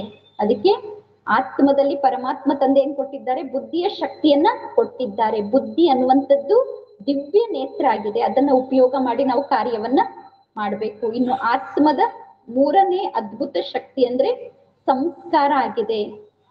ಆ ಸಂಸ್ಕಾರ ಏನಂದ್ರೆ, ನಾವು ಕರ್ಮವನ್ನ ಮಾಡಿದ ನಂತರ ಮನಸ್ಸಿನಲ್ಲಿ ವಿಚಾರ ಮಾಡಿದ್ವಿ, ಬುದ್ಧಿಯ ಮೂಲಕ ನಿರ್ಣಯವನ್ನ ತೆಗೆದುಕೊಂಡ್ವಿ, ನಂತರ ನಾವು ಕರ್ಮವನ್ನ ಮಾಡ್ತೀವಿ. ಯಾವಾಗ ಕರ್ಮವನ್ನ ಮಾಡ್ತೀವೋ, ಒಳ್ಳೆಯ ಕರ್ಮವನ್ನ ಮಾಡಿದ್ರೆ ಆತ್ಮದಲ್ಲಿ ಪುಣ್ಯ ರೆಕಾರ್ಡಿಂಗ್ ಆಗ್ತದೆ. ಕೆಟ್ಟ ಕರ್ಮವನ್ನ ಮಾಡಿದ್ರೆ ಆತ್ಮದಲ್ಲಿ ಏನಾಗ್ತದೆ? ಪಾಪ ರೆಕಾರ್ಡ್ ಆಗ್ತದೆ. ಅದಕ್ಕೆ ಕೆಲವು ವ್ಯಕ್ತಿಗಳನ್ನ ನೋಡಿದ್ರೆ ನಾವೇನ್ ಹೇಳ್ತೀವಿ? ಇವರು ಪಾಪಾತ್ಮ ಆಗಿದ್ದಾರೆ ಅಥವಾ ಇವರು ಪುಣ್ಯಾತ್ಮ ಆಗಿದ್ದಾರೆ ಅಂತ ಹೇಳ್ತೀವಿ. ಕೆಲವ್ರನ್ನ ನೋಡಿದ ತಕ್ಷಣ ಪಾಪಾತ್ಮರು, ಕೆಲವ್ರನ್ನ ನೋಡಿದ ತಕ್ಷಣ ಪುಣ್ಯಾತ್ಮರು. ಪಾಪ ಅಥವಾ ಪುಣ್ಯವನ್ನ ಮಾಡೋದನ್ನ ನೋಡಿದಾಗ ಯಾರಾದ್ರೂ ಪಾಪ ಶರೀರ ಪುಣ್ಯ ಶರೀರ ಅಂತ ಕರೀತಾರ? ಪಾಪ ಮಾಡೋರ್ನ ನೋಡಿದ ತಕ್ಷಣ ಪಾಪ ಶರೀರ ಅಂತ ಕರೀತಾರ? ಏನಂತ ಕರೀತಾರೆ? ಪಾಪಾತ್ಮ ಅಂತಾನೆ ಕರೀತಾರೆ. ಪುಣ್ಯವನ್ನ ಮಾಡೋದನ್ನ ನೋಡಿದಾಗ ಪುಣ್ಯಾತ್ಮ ಅಂತಾನೆ ಕರೀತಾರೆ. ಅಂದ್ರೆ ಪಾಪವನ್ನ ಮಾಡ್ತಾ ಇರೋದು ಆತ್ಮನೇ, ಪುಣ್ಯವನ್ನ ಮಾಡ್ತಾ ಇರೋದು ಆತ್ಮನೇ. ಅಂದ್ಮೇಲೆ ಸುಖ ದುಃಖ ಎಲ್ಲವನ್ನ ಅನುಭವ ಮಾಡೋದು ಯಾರು? ಆತ್ಮನೇ. ಯಾಕೆಂದ್ರೆ ಕರ್ಮ ಮಾಡ್ತಿರೋದು ಯಾರು? ಆತ್ಮ. ಅಂದ್ಮೇಲೆ ಕರ್ಮದ ಫಲವನ್ನ ಅನುಭವ ಮಾಡೋದು ಯಾರು? ಆತ್ಮನೇ ಆಗಿದೆ. ಅಂದ್ಮೇಲೆ ನಾವು ಪಾಪದ ಕಾರ್ಯವನ್ನ ಮಾಡಿದ್ರೆ ಪಾಪ ಆತ್ಮದಲ್ಲಿ ರೆಕಾರ್ಡ್ ಆಗ್ತದೆ, ಪುಣ್ಯದ ಕಾರ್ಯವನ್ನ ಮಾಡಿದ್ರೆ ಪುಣ್ಯ ಏನಾಗ್ತದೆ? ಆತ್ಮದಲ್ಲಿ ರೆಕಾರ್ಡ್ ಆಗ್ತಾ ಹೋಗ್ತದೆ. ಈ ರೀತಿ ನಾವೇನು ಕರ್ಮವನ್ನ ಮಾಡ್ತೀವೋ ಆ ಕರ್ಮ ಸಂಸ್ಕಾರ ಆಗ್ತದೆ. ಆತ್ಮ ಒಂದು ಶರೀರವನ್ನ ಬಿಟ್ಟು ಹೋಗಿ ಇನ್ನೊಂದು ಶರೀರವನ್ನ ಧಾರಣೆ ಮಾಡ್ಕೊಳ್ಬೇಕಾದ್ರೆ ತನ್ನ ಜೊತೆಗೆ ಬೇರೆ ಏನನ್ನೂ ತೆಗೆದುಕೊಂಡು ಹೋಗೋದಿಲ್ಲ. ತನ್ನ ಜೊತೆಗೆ ತೆಗೆದುಕೊಂಡು ಹೋಗೋದೇನನ್ನ ಅಂದ್ರೆ ಪಾಪ ಮತ್ತು ಪುಣ್ಯದ ಮೊತ್ತ ಆದಂತಹ ಸಂಸ್ಕಾರವನ್ನ ಮಾತ್ರ ಆತ್ಮ ಜೊತೆಗೆ ತೆಗೆದುಕೊಂಡು ಹೋಗ್ತದೆ. ಪಾಪ ಪುಣ್ಯದ ಸಂಸ್ಕಾರವನ್ನ ಜೊತೆಗೆ ತೆಗೆದುಕೊಂಡು ಹೋಗ್ತದೆ. ಆ ಪಾಪ ಪುಣ್ಯದ ಸಂಸ್ಕಾರಕ್ಕೆ ತಕ್ಕಂತೆ ನಮಗೇನ್ ಸಿಗ್ತದೆ? ಪುನರ್ಜನ್ಮ ಸಿಗ್ತದೆ. ಒಳ್ಳೆಯ ಕರ್ಮವನ್ನ ಮಾಡಿದ್ರೆ ಒಳ್ಳೆ ಮನೆಯಲ್ಲಿ ಪುನರ್ಜನ್ಮ, ಕೆಟ್ಟ ಕರ್ಮವನ್ನ ಮಾಡಿದ್ರೆ ಅಂಥದ್ದೇ ಮನೆಯಲ್ಲಿ ನಾವು ಪುನರ್ಜನ್ಮವನ್ನ ಪಡ್ಕೊಳ್ತೀವಿ. ಅದಕ್ಕೆ ಯಾರ್ದಾದ್ರೂ ಮನೆಯಲ್ಲಿ ಒಂದು ಸಣ್ಣ ಮಗು ಹುಟ್ಟಿದ್ರೆ, ಆ ಮನೆಯ ಮಾಲೀಕ ಕೋಟ್ಯಾಧಿಪತಿ ಆಗಿದ್ರೆ, ಶ್ರೀಮಂತ ಆಗಿದ್ರೆ ಎಲ್ರೂ ಹೇಳ್ತಾರೆ, ಈ ಮಗು ಏನ್ ಪುಣ್ಯ ಮಾಡಿತ್ತೋ ಏನೋ ಇಂತಹ ಶ್ರೀಮಂತರ ಮನೆಯಲ್ಲಿ ಜನ್ಮವನ್ನ ಪಡ್ಕೊಂಡಿದೆ ಅಂತ. ಏನ್ ಪುಣ್ಯ ಮಾಡಿತ್ತು? ಈಗ ತಾನೇ ಹುಟ್ಟಿದೆ, ಕೈಯಿಂದ ಏನು ಕೆಲಸ ಮಾಡೇ ಇಲ್ಲ, ಮತ್ ಪುಣ್ಯ ಮಾಡಿದ್ಯಾವಾಗ? ಪುಣ್ಯ ಮಾಡಿದ್ಯಾವಾಗ? ಈಗಂತೂ ಏನು ಮಾಡೇ ಇಲ್ಲ ಮಗು. ಪುಣ್ಯ ಮಾಡಿದ್ಯಾವಾಗ? ಹಿಂದಿನ ಜನ್ಮದಲ್ಲಿ ಮಾಡಿದ ಪುಣ್ಯ ಏನಾಗಿದೆ, ಈ ಜನ್ಮದಲ್ಲಿ ಆತ್ಮಕ್ಕೆ ಫಲ ಸಿಗುವಂತೆ ಮಾಡಿದೆ, ಅದಕ್ಕೆ ಶ್ರೀಮಂತರ ಮನೆಯಲ್ಲಿ ಜನ್ಮ ಪಡ್ಕೊಂಡಿದೆ. ಇನ್ನು ಕೆಲವರು ತಮ್ಮನ್ನೇ ತಾವು ಬೈಕೊಳ್ತಿರ್ತಾರೆ. ನಿಮ್ಮಲ್ಲೂ ಅನೇಕರಂತವ್ರು ಇರಬಹುದು. ನಾನು ಏನ್ ಕರ್ಮ ಮಾಡಿದ್ನೋ ಏನೋ ನಿಮ್ಮನೇಲಿ ಹುಟ್ಟಿದ್ದೀನಿ, ನಾನು ಏನ್ ಕರ್ಮ ಮಾಡಿದ್ನೋ ಏನೋ ನಿಮ್ಮಂತವ್ರು ನನಗೆ ಸಂಬಂಧಿಗಳಾಗಿ ಸಿಕ್ಕಿದ್ದೀರಾ, ನಾನು ಏನ್ ಕರ್ಮ ಮಾಡಿದ್ನೋ ಏನೋ ನನಗಿಂತ ಕಾಯಿಲೆ ಬಂದಿದೆ. ಯಾರು ಮಾಡಿದ್ದು? ನಾವೇ. ಈಗ ಮಾಡಿಲ್ಲ, ಇಂಥ ಸಂಬಂಧಿಗಳು ಸಿಕ್ಕಿದ್ದಾರೆ ಅಂದ್ರೆ ಸಿಕ್ಬಿಟ್ರು ಹುಟ್ಟಿದಾಗ್ಲೇ. ಮಾಡಿದ್ಯಾವಾಗ? ಹಿಂದಿನ ಜನ್ಮದಲ್ಲಿ. ಹಿಂದಿನ ಜನ್ಮದಲ್ಲಿ ಕೆಟ್ಟದ್ದನ್ನ ಮಾಡಿದ್ರೆ ಕೆಟ್ಟ ಫಲ, ಒಳ್ಳೇದನ್ನ ಮಾಡಿದ್ರೆ ಒಳ್ಳೆ ಫಲ. ಅದಕ್ಕೆ ಆ ಕರ್ಮದ ಫಲಕ್ಕೆ ಜವಾಬ್ದಾರರು ಯಾರಾಗಿದ್ದಾರೆ? ನಾವೇ ಆಗಿದ್ದೀವಿ. ಅದಕ್ಕೆ ಆತ್ಮದಲ್ಲಿ ಏನಾಗ್ತದೆ, ಒಳ್ಳೇದನ್ನ ಮಾಡಿದ್ರೆ ಪುಣ್ಯ ರೆಕಾರ್ಡಿಂಗ್ ಆಗ್ತದೆ, ಕೆಟ್ಟದನ್ನ ಮಾಡಿದ್ರೆ ಏನಾಗ್ತದೆ, ಪಾಪ ರೆಕಾರ್ಡಿಂಗ್ ಆಗ್ತದೆ. ಅದು ಮಾತ್ರ ನಮ್ ಜೊತೆಗೆ ಬರ್ತದೆ, ಬೇರೆ ಏನೂ ನಮ್ ಜೊತೆಗೆ ಬರಲ್ಲ. ಬಿಟ್ಟು ಹೋಗೋದಕ್ಕೋಸ್ಕರ ಬೆಳಗ್ಗೆಯಿಂದ ರಾತ್ರಿಯವರೆಗೂ ಏನ್ ಮಾಡ್ತಿರ್ತೀವಿ ನಾವು? ಹೊಡೆದಾಡ್ತಾನೆ ಇರ್ತೀವಿ.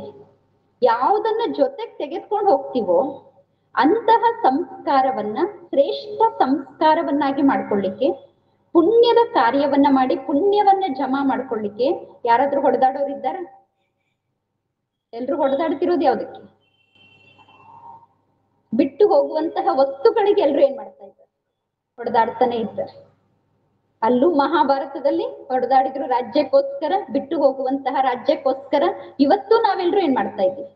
ಯಾವ ವಸ್ತು ನಮ್ ಜೊತೆಗ್ ಬರೋದಿಲ್ವೋ, ಯಾವ್ದನ್ನ ಇಲ್ಲೇ ಬಿಟ್ಟು ಹೋಗ್ತೀವೋ ಅಂತಹ ವಸ್ತುಗಳಿಗೋಸ್ಕರ ಹಗಲೂ ರಾತ್ರಿ ಕಷ್ಟ ಪಡ್ತಾ ಇರ್ತೀವಿ. ಯಾವುದು ಜೊತೆಗೆ ಬರ್ತದೋ ಅಂತಹ ಪುಣ್ಯವನ್ನ ಸಂಪಾದನೆ ಮಾಡ್ಲಿಕ್ಕೆ ಇವತ್ತು ಯಾರ ಹತ್ರನು ಸಮಯನೇ ಇಲ್ಲ. ಸಮಯ ಯಾವುದಕ್ಕೋಸ್ಕರ ಇರಬೇಕು ನಮ್ಮ ಹತ್ರ? ಪುಣ್ಯವನ್ನ ಸಂಪಾದನೆ ಮಾಡ್ಲಿಕ್ಕೋಸ್ಕರ. ಯಾಕೆಂದ್ರೆ ಭವಿಷ್ಯದಲ್ಲಿ ನಾವೇನು ಜನ್ಮವನ್ನ ಪಡ್ಕೊಳ್ತೀವೋ ಆ ಜನ್ಮ ಶ್ರೇಷ್ಠ ಆಗಿರ್ಬೇಕು ಅಂದ್ರೆ ನಮಗೇನಿರ್ಬೇಕು? ಪುಣ್ಯವನ್ನ ಸಂಪಾದನೆ ಮಾಡ್ಕೊಳ್ಳಿಕ್ಕೆ ಸಮಯ ಇರಬೇಕು. ಯಾಕೆಂದ್ರೆ ಜೊತೆಗೆ ಬರೋದು ಯಾವುದು? ಪಾಪ ಪುಣ್ಯದ ಮೊತ್ತ ಆದಂತಹ ಸಂಸ್ಕಾರ ಮಾತ್ರ ಜೊತೆಗೆ ಬರ್ತದೆ. ಹೇಗೆ ಗೀತೆಯಲ್ಲಿ ಪರಮಾತ್ಮ ಹೇಳ್ತಾರೆ, ಗಾಳಿ ಒಂದು ಕಡೆಯಿಂದ ಇನ್ನೊಂದು ಕಡೆ ಬೀಸಿ ಹೋಗ್ಬೇಕಾದ್ರೆ ಆ ದಾರಿಯಲ್ಲಿ ದುರ್ಗಂಧ ಇದ್ರೂ ಕೂಡ ಗಾಳಿ ಆ ದುರ್ಗಂಧವನ್ನ ಜೊತೆಗೆ ತೆಗೆದುಕೊಂಡು ಹೋಗ್ತದೆ. ಗಾಳಿ ಬೀಸಿ ಹೋಗ್ಬೇಕಾದ್ರೆ ದಾರಿಯಲ್ಲಿ ಸುಗಂಧ ಇದ್ರೆ ಅದನ್ನೂ ಕೂಡ ಏನ್ ಮಾಡ್ತದೆ? ಗಾಳಿ ಜೊತೆಗೆ ತೆಗೆದುಕೊಂಡು ಹೋಗ್ತದೆ. ಹಾಗೆ ಆತ್ಮ ಒಂದು ಶರೀರವನ್ನ ತ್ಯಾಗ ಮಾಡಿ ಇನ್ನೊಂದು ಶರೀರವನ್ನ ಧಾರಣೆ ಮಾಡ್ಕೊಳ್ಬೇಕಾದ್ರೆ ಪಾಪ ಮತ್ತು ಪುಣ್ಯದ ಮೊತ್ತ ಆದಂತಹ ಸಂಸ್ಕಾರವನ್ನ ಜೊತೆಗೆ ತೆಗೆದುಕೊಂಡು ಹೋಗ್ತದೆ ಅಂತ ಹೇಳಿ ಗೀತೆಯಲ್ಲಿ ಪರಮಾತ್ಮ ಹೇಳ್ತಾರೆ. ಅಂದ್ಮೇಲೆ ನಮ್ ಜೊತೆಗೆ ಬರೋದು ಯಾವುದು? ಪಾಪ ಮತ್ತು ಪುಣ್ಯದ ಮೊತ್ತ ಆದಂತಹ ಸಂಸ್ಕಾರ ಮಾತ್ರ ನಮ್ಮ ಜೊತೆಗೆ ಬರ್ತದೆ. ಅಂದ್ಮೇಲೆ ಆ ಸಂಸ್ಕಾರದ ಕಡೆ ನಮಗೆ ಎಷ್ಟು ಗಮನ ಇದೆ? ಶ್ರೇಷ್ಠ ಸಂಸ್ಕಾರವನ್ನ ನಾನು ರೂಪಿಸ್ಕೊಳ್ಬೇಕು ಅನ್ನೋ ಮಾತಿನ ಕಡೆ ಗಮನ ಇದೆನಾ? ಗಮನ ಇದೆನೋ? ಗಮನ ಇಲ್ಲ. ನಮಗ್ ಗಮನ ಏನಿರ್ಬೇಕು? ಹೇಗಾದ್ರೂ ಮಾಡಿ ನಾನು ಒಳ್ಳೆಯ ಕರ್ಮವನ್ನ ಮಾಡ್ಬೇಕು, ಶ್ರೇಷ್ಠ ಸಂಸ್ಕಾರವನ್ನ ರೂಪಿಸ್ಕೊಳ್ಬೇಕು. ಅದ್ರ ಜೊತೆಗೆ ಆಲ್ರೆಡಿ ಏನು ತಪ್ಪು ಕಾರ್ಯವನ್ನ ಮಾಡಿದ್ದೀನೋ, ಪಾಪದ ಕಾರ್ಯವನ್ನ ಮಾಡಿದ್ದೀನೋ ಆ ಪಾಪದಿಂದ ಮುಕ್ತ ಆಗ್ಲಿಕ್ಕೋಸ್ಕರ ಏನ್ ಮಾಡ್ಬೇಕು?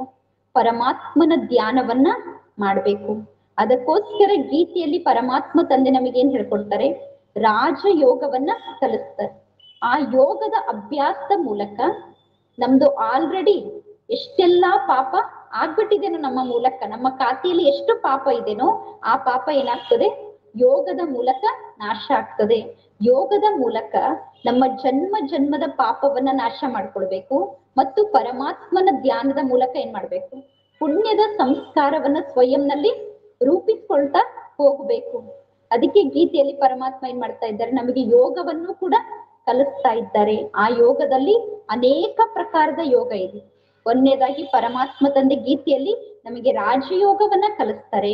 ಎರಡನೇದಾಗಿ ಅವರು ನಮಗೆ ಕರ್ಮ ಯೋಗವನ್ನು ಕೂಡ ಕಲಿಸ್ತಾರೆ. ಆ ಎರಡೂ ಪ್ರಕಾರದ ಯೋಗವನ್ನ ನಾವು ಕಲ್ತ್ರೆ ಗೃಹಸ್ಥದಲ್ಲಿರುವಂತವ್ರು ಏನ್ ಮಾಡಬಹುದು? ರಾಜಯೋಗದ ಅಭ್ಯಾಸನೂ ಮಾಡಬಹುದು, ಜೊತೆಗೆ ಕರ್ಮ ಯೋಗದ ಅಭ್ಯಾಸವನ್ನು ಕೂಡ ಮಾಡಬಹುದು. ಆ ಎರಡೂ ಯೋಗದ ಅಭ್ಯಾಸವನ್ನ ಮಾಡಿದ್ರೆ ಸಹಜವಾಗಿ ನಾವೇನ್ ಮಾಡಬಹುದು? ನಮಗೆ ಏನೆಲ್ಲ ಪ್ರಾಪ್ತಿ ಬೇಕೋ ಆ ಪ್ರಾಪ್ತಿಯನ್ನ ಸಹಜವಾಗಿ ಪರಮಾತ್ಮ ತಂದೆಯ ಮೂಲಕ ಪಡ್ಕೊಳ್ಬಹುದು. ಆ ರೀತಿ ಪ್ರಾಪ್ತಿಯನ್ನ ಪಡ್ಕೊಳ್ಳಿಕ್ಕೋಸ್ಕರ ಯೋಗದ ಅಭ್ಯಾಸವನ್ನ ಮಾಡ್ಲಿಕ್ಕೋಸ್ಕರ ಹೇಗೆ ಮೊದಲು ನಮಗೆ ಸ್ವಯಂನ ಅನುಭೂತಿ ಅಂದ್ರೆ ನಾನು ಯಾರಾಗಿದ್ದೇನೆ ಅನ್ನೋ ಜ್ಞಾನವನ್ನ ಪರಮಾತ್ಮ ನಮಗೆ ಗೀತೆಯಲ್ಲಿ ನೀಡಿದ್ರು. ನಾವು ಶರೀರ ಅಲ್ಲ, ನಾವೊಂದು ಚೇತನ ಶಕ್ತಿ ಆತ್ಮ ಆಗಿದ್ದೇವೆ ಅನ್ನೋ ಜ್ಞಾನವನ್ನ ಪರಮಾತ್ಮ ನಮಗೆ ನೀಡಿದ್ರು. ಅದೇ ರೀತಿ ನಾವು ರಾಜಯೋಗದ ಅಭ್ಯಾಸವನ್ನ ಮಾಡಬೇಕು ಅಂದ್ರೆ ಯಾರ ಜೊತೆಗೆ ಯೋಗವನ್ನ ಜೋಡಣೆ ಮಾಡೋದು? ಯೋಗ ಜೋಡಣೆ ಮಾಡಬೇಕು. ಯಾರ ಜೊತೆಗೆ ಜೋಡಣೆ ಮಾಡ್ಬೇಕು? ನೀವು ಯಾರ ಜೊತೆಗೆ ಯೋಗ ಜೋಡಣೆ ಮಾಡ್ತೀರೋ ಅವರ ಜೊತೆಗೆ ನಿಮ್ಮ ಯೋಗ ಜೋಡಣೆ ಆದಂತೆ. ಯೋಗ ಅನ್ನುವಂತಹ ಶಬ್ದದ ಅರ್ಥನೇ ಏನಾಗಿದೆ ಅಂದ್ರೆ ಸಂಬಂಧವನ್ನ ಜೋಡಣೆ ಮಾಡೋದು. ನೀವು ವಸ್ತುಗಳನ್ನ ನೆನಪು ಮಾಡಿದ್ರೆ, ವಸ್ತುಗಳ ಜೊತೆಗೆ ನಿಮ್ಮ ಯೋಗ ಜೋಡಣೆ ಆದ್ರೆ ಆ ಯೋಗಕ್ಕೆ ಭೌತಿಕ ಯೋಗ ಅಂತ ಹೇಳಿ ಕರೀತಾರೆ. ಭೌತಿಕ ಜಗತ್ತಿನ ವಸ್ತುಗಳನ್ನ ನೆನಪು ಮಾಡಿದ್ರೆ ಆ ಯೋಗಕ್ಕೆ ಭೌತಿಕ ಯೋಗ ಅಂತ ಕರೀತಾರೆ. ನೀವು ವ್ಯಕ್ತಿಗಳನ್ನ ನೆನಪು ಮಾಡಿದ್ರೆ ವ್ಯಕ್ತಿಗಳ ಜೊತೆಗೆ ನಿಮ್ಮ ಜೋಡಣೆ ಆಗ್ತದೆ. ವ್ಯಕ್ತಿಗಳ ಜೊತೆಗೆ ನಿಮ್ಮ ಸಂಬಂಧ ಜೋಡಣೆ ಆದ್ರೆ ಆ ಯೋಗಕ್ಕೆ ಲೌಕಿಕ ಯೋಗ ಅಂತ ಹೇಳಿ ಕರೀತಾರೆ. ಅದೇ ನೀವು ಪರಮಾತ್ಮನ ಜೊತೆಗೆ ಸಂಬಂಧವನ್ನ ಜೋಡಣೆ ಮಾಡಿದ್ರೆ, ಪರಮಾತ್ಮನ ಜೊತೆಗೆ ಸಂಬಂಧವನ್ನ ಜೋಡಣೆ ಮಾಡಿದ್ರೆ ಅದಕ್ಕೆ ರಾಜಯೋಗ ಅಂತ ಹೇಳಿ ಕರೀತಾರೆ. ಈಗ ನಾವ್ ಯಾರ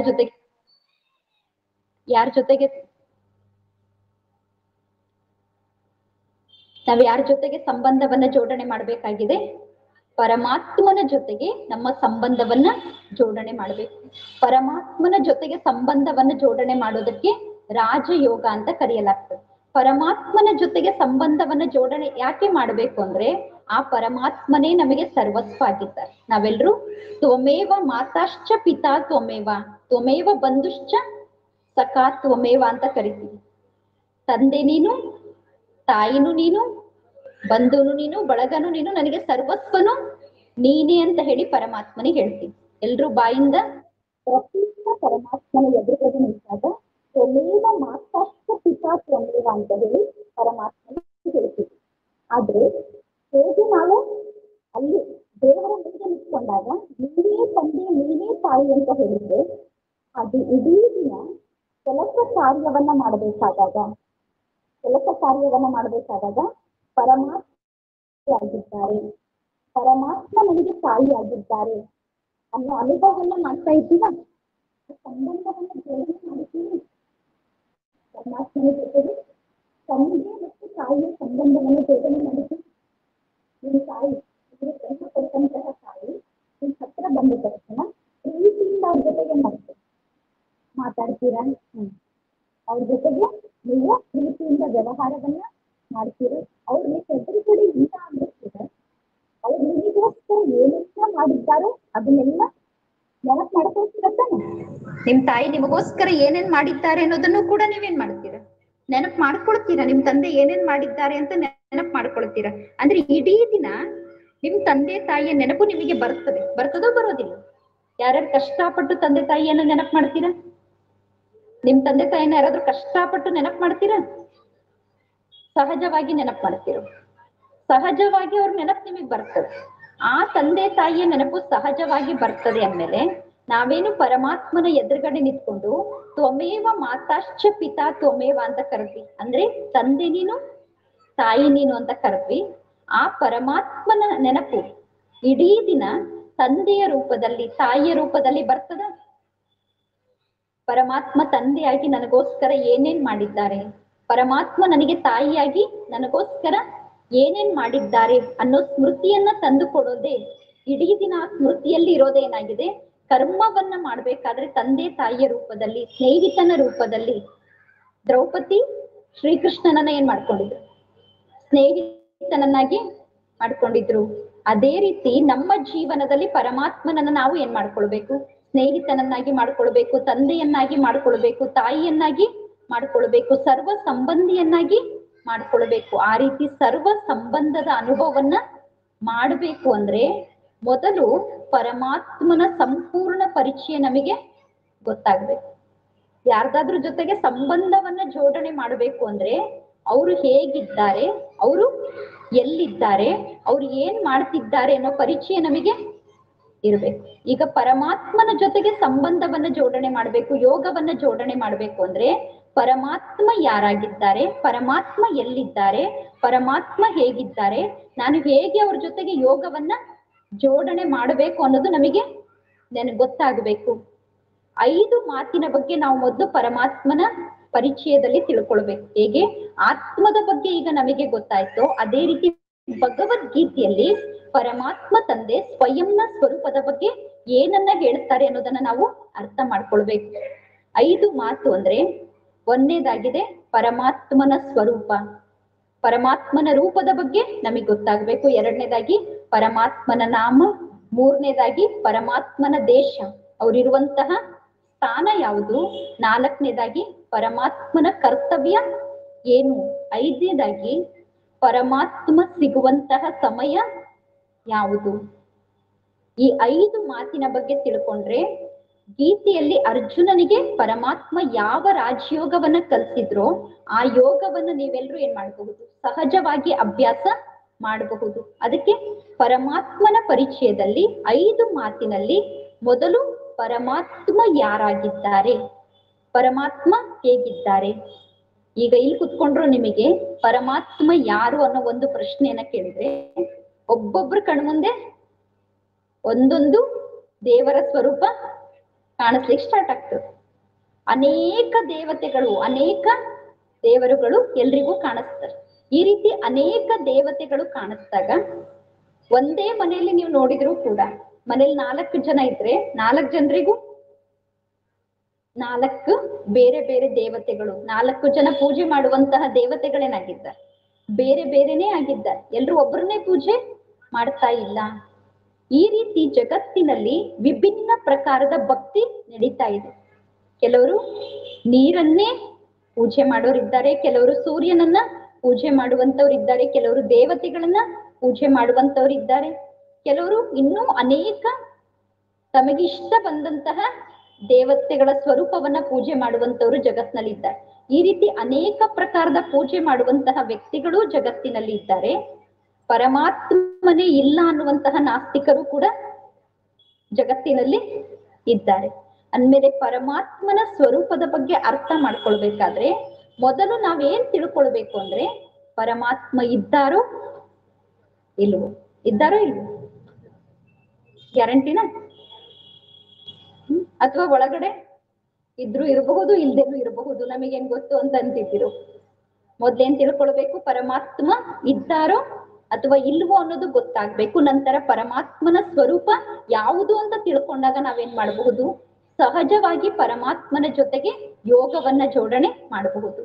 ಒಂದು ಶಾಲೆಯಲ್ಲಿ ಒಬ್ಬ ಟೀಚರ್ ಪಾಠ ಮಾಡ್ತಾ ಇದ್ರು. ಟೀಚರ್ ಪಾಠ ಮಾಡ್ತಾ ಇರುವಾಗ ಆ ಟೀಚರ್ ಯಾರಾಗಿದ್ರು ಅಂದ್ರೆ ನಾಸ್ತಿಕರಾಗಿದ್ರು. ಅವರಿಗೆ ಪರಮಾತ್ಮನ ಬಗ್ಗೆ ವಿಶ್ವಾಸ ಇರ್ಲಿಲ್ಲ. ಪರಮಾತ್ಮನ ಬಗ್ಗೆ ವಿಶ್ವಾಸ ಇಲ್ಲದೆ ಇರೋ ಕಾರಣ ಅವ್ರು ಏನ್ ಮಾಡ್ಲಿಕ್ಕೆ ಪ್ರಯತ್ನ ಪಡ್ತಾ ಇದ್ರು ಅಂದ್ರೆ ವಿದ್ಯಾರ್ಥಿಗಳನ್ನು ಕೂಡ ನಾಸ್ತಿಕರನ್ನಾಗಿ ಮಾಡ್ಲಿಕ್ಕೆ ಪ್ರಯತ್ನ ಪಡ್ತಾ ಇದ್ರು. ಅದಕ್ಕೆ ಆ ಟೀಚರ್ ಅನೇಕ ಉದಾಹರಣೆಯನ್ನ ಕೊಟ್ರು ವಿದ್ಯಾರ್ಥಿಗಳಿಗೆ. ಪರಮಾತ್ಮ ಇದ್ದಿದ್ರೆ ಇಷ್ಟೊಂದು ಕಷ್ಟ ಇರ್ತಿತ್ತ, ಪರಮಾತ್ಮ ಇದ್ದಿದ್ರೆ ಇಷ್ಟೊಂದು ದುಃಖ ಇರ್ತಿತ್ತ, ಪರಮಾತ್ಮ ಇದ್ದಿದ್ರೆ ಇಷ್ಟೊಂದು ರೋಗ ಇರ್ತಿತ್ತ, ನಮ್ಮ ಜೀವನದಲ್ಲಿ ಇಷ್ಟೊಂದು ಕಷ್ಟ, ರೋಗ, ದುಃಖ, ಅನೇಕ ಪರಿಸ್ಥಿತಿಗಳೆಲ್ಲ ಇದೆ ಅಂದ್ಮೇಲೆ ದೇವ್ರು ಇದ್ದಿದ್ರೆ ಸುಮ್ನೆ ಇರ್ತಿದ್ರ, ಅವ್ರು ನೋಡ್ತಾ ಇರ್ತಿದ್ರ, ಅವ್ರು ಏನೂ ಮಾಡ್ತಾ ಇಲ್ಲ ಅಂದ್ಮೇಲೆ ಪರಮಾತ್ಮನೇ ಇಲ್ಲ ಅಂತ ಹೇಳಿ ಅನೇಕ ಉದಾಹರಣೆಯನ್ನ ಕೊಟ್ಟು ಕಥೆಯನ್ನ ಹೇಳಿ ಎಲ್ಲಾ ವಿದ್ಯಾರ್ಥಿಗಳಿಗೂ ಅದು ಸತ್ಯ ಅಂತ ಹೇಳಿ ಅನುಭವ ಮಾಡಿಸ್ಲಿಕ್ಕೆ ಪ್ರಯತ್ನ ಪಡ್ತಾರೆ. ಆ ರೀತಿ ಅನುಭವ ಮಾಡಿಸ್ತಾ ಇದ್ದಂತಹ ನಾಸ್ತಿಕ ಆಗಿದ್ದಂತಹ ಆ ಟೀಚರ್ ಲಾಸ್ಟಿಗೆ ಒಂದು ಮಾತನ್ನ ಸ್ಪಷ್ಟೀಕರಣದಲ್ಲಿ ಹೇಳ್ತಾರೆ, ಯಾವುದು ಕಾಣಿಸ್ತಾ ಇದೆನೋ ಅದು ಇದೆ, ಯಾವುದು ಕಾಣಿಸ್ತಾ ಇಲ್ವೋ ಅದು ಇಲ್ಲ ಅಂತ ಹೇಳಿ ಹೇಳ್ತಾರೆ. ಆ ಟೀಚರ್ ಪಾಠ ಮಾಡ್ಬೇಕಾದ್ರೆ ಅವ್ರ ಟೇಬಲ್ ಮೇಲೆ ಒಂದ್ ಚಾಕ್ ಪೀಸ್ ಇತ್ತು. ಆ ಚಾಕ್ ಪೀಸ್ ಅನ್ನ ಎಲ್ರಿಗೂ ತೋರಿಸಿ ನಿಮಗೆ ಚಾಕ್ ಪೀಸ್ ಕಾಣಿಸ್ತಾ ಇದೆನಾ ಅಂತ ಕೇಳಿದ್ರೆ ಎಲ್ರು ಕಾಣಿಸ್ತಾ ಇದೆ ಅಂತ, ಹಾಗಿದ್ರೆ ಚಾಕ್ ಪೀಸ್ ಇದೆ ಅಂತ ಹೇಳಿ ಅರ್ಥ. ಸ್ವಲ್ಪತ್ತಿಗೆ ಅದನ್ನ ತೆಗೆದಿಟ್ಟು ಬರೀ ಕೈ ತೋರಿಸಿ ಕೇಳಿದ್ರು, ಚಾಕ್ ಪೀಸ್ ಕಾಣಿಸ್ತಾ ಇದ್ದೇನೆ ಈಗ? ಇಲ್ಲ. ಇಲ್ಲ ಅಂದ್ರೆ ಈಗ ಚಾಕ್ ಪೀಸ್ ಇಲ್ಲ ಅಂತ ಹೇಳಿ ಅರ್ಥ. ಅದೇ ರೀತಿ ಅವ್ರ ಟೇಬಲ್ ಮೇಲೆ ಒಂದು ಪೆನ್ ಇತ್ತು, ಆ ಪೆನ್ ಅನ್ನ ತೋರಿಸಿ ಕೇಳಿದ್ರು, ಕಾಣಿಸ್ತಾ ಇದೆನಾ? ತೋರಿಸ್ತಾಗೆಲ್ರು ಏನಂತಾರೆ, ಕಾಣಿಸ್ತಿದೆ. ಸ್ವಲ್ಪ ಹೊತ್ತಿಗೆ ಅದನ್ನ ತೆಗೆದಿಟ್ರು, ಬರೀ ಕೈ ತೋರಿಸಿ ಕೇಳಿದ್ರು, ಟೀಚರ್ ಕಾಣಿಸ್ತಾ ಇದೆನಾ? ಇಲ್ಲ. ಕೊನೆಗೆ ಟೀಚರ್ ಹೇಳಿದ್ರು, ಏನ್ ಕಾಣಿಸ್ತದೋ ಅದಿದೆ, ಏನು ಕಾಣಿಸ್ತಾ ಇಲ್ವೋ ಅದಿಲ್ಲ. ಚಾಕ್ ಪೀಸ್ ಕಾಣಿಸ್ತಾ ಇದೆ ಅಂದ್ರೆ ಚಾಕ್ ಪೀಸ್ ಇದೆ, ಪೆನ್ ಕಾಣಿಸ್ತಾ ಇದೆ ಅಂದ್ರೆ ಪೆನ್ ಇದೆ. ನಿಮಗೆ ಯಾರಿಗಾದ್ರೂ ದೇವ್ರು ಕಾಣಿಸ್ತಾ ಇದ್ದಾರ? ಕಾಣಿಸ್ತಾ ಇದ್ದಾರ? ಟೀಚರ್ ಕೇಳಿದ್ರು ಕಾಣಿಸ್ತಾ ಇದ್ದಾರ? ವಿದ್ಯಾರ್ಥಿಗಳು ಹೇಳಿದ್ರು ಕಾಣಿಸ್ತಾ ಇಲ್ಲ. ಕಾಣಿಸ್ತಿಲ್ಲ ಅಂದ್ರೆ ಕಾಣಿಸೋದಿದೆ, ಕಾಣಿಸ್ತಾ ಇರೋದು ಇಲ್ಲ. ದೇವ್ರು ಕಾಣಿಸ್ತಾ ಇಲ್ಲ ಅಂದ್ರೆ ದೇವ್ರು ಇಲ್ಲ, ಪರಮಾತ್ಮನೇ ಇಲ್ಲ ಅಂತ ಹೇಳಿ ಟೀಚರ್ ಪ್ರೂವ್ ಮಾಡಿ ಹೇಳಿದ್ರು. ವಿದ್ಯಾರ್ಥಿಗಳು ಹೌದು ಕಾಣಿಸ್ತಾ ಇಲ್ಲ ಅಂದ್ರೆ ಪರಮಾತ್ಮ ಇಲ್ಲ ಅಂತ ಹೇಳಿ ಒಪ್ಕೊಂಡ್ರು. ಎಲ್ಲಾ ವಿದ್ಯಾರ್ಥಿಗಳು ಒಪ್ಕೊಂಡ್ರು. ಆದ್ರೆ ಒಬ್ಬ ವಿದ್ಯಾರ್ಥಿಗೆ ಅದ್ ಯಾಕೋ ಇಷ್ಟ ಆಗ್ಲಿಲ್ಲ. ಆ ವಿದ್ಯಾರ್ಥಿ ಹೇಳ್ತಾನೆ, ಸರ್ ಇದ್ರ ಬಗ್ಗೆ ನಾನು ಒಂದ್ ಸ್ವಲ್ಪ ಮಾತಾಡ್ತೀನಿ ಅಂತ. ಆಯ್ತು ಅಂತ ಟೀಚರ್ ಕುತ್ಕೊಂಡ್ರು. ವಿದ್ಯಾರ್ಥಿ ಬಂದು ಮಾತಾಡ್ಲಿಕ್ಕೆ ಸ್ಟಾರ್ಟ್ ಮಾಡ್ದ. ಅವನು ಎಲ್ರಿಗೂ ಒಂದ್ ಪ್ರಶ್ನೆ ಕೇಳ್ದ, ನಿಮ್ಮೆಲ್ರಿಗೂ ನಮ್ ಟೀಚರ್ ಕಾಣಿಸ್ತಾ ಇದ್ದಾರ? ಟೀಚರ್ ಎದುರುಗಡೆ ಕುತ್ಕೊಂಡಿದ್ರು. ಅವ್ನ್ ಪ್ರಶ್ನೆ ಮಾಡ್ತಿದ್ದ, ನಿಮ್ಮೆಲ್ರಿಗೂ ಟೀಚರ್ ಕಾಣಿಸ್ತಾ ಇದ್ದಾರ?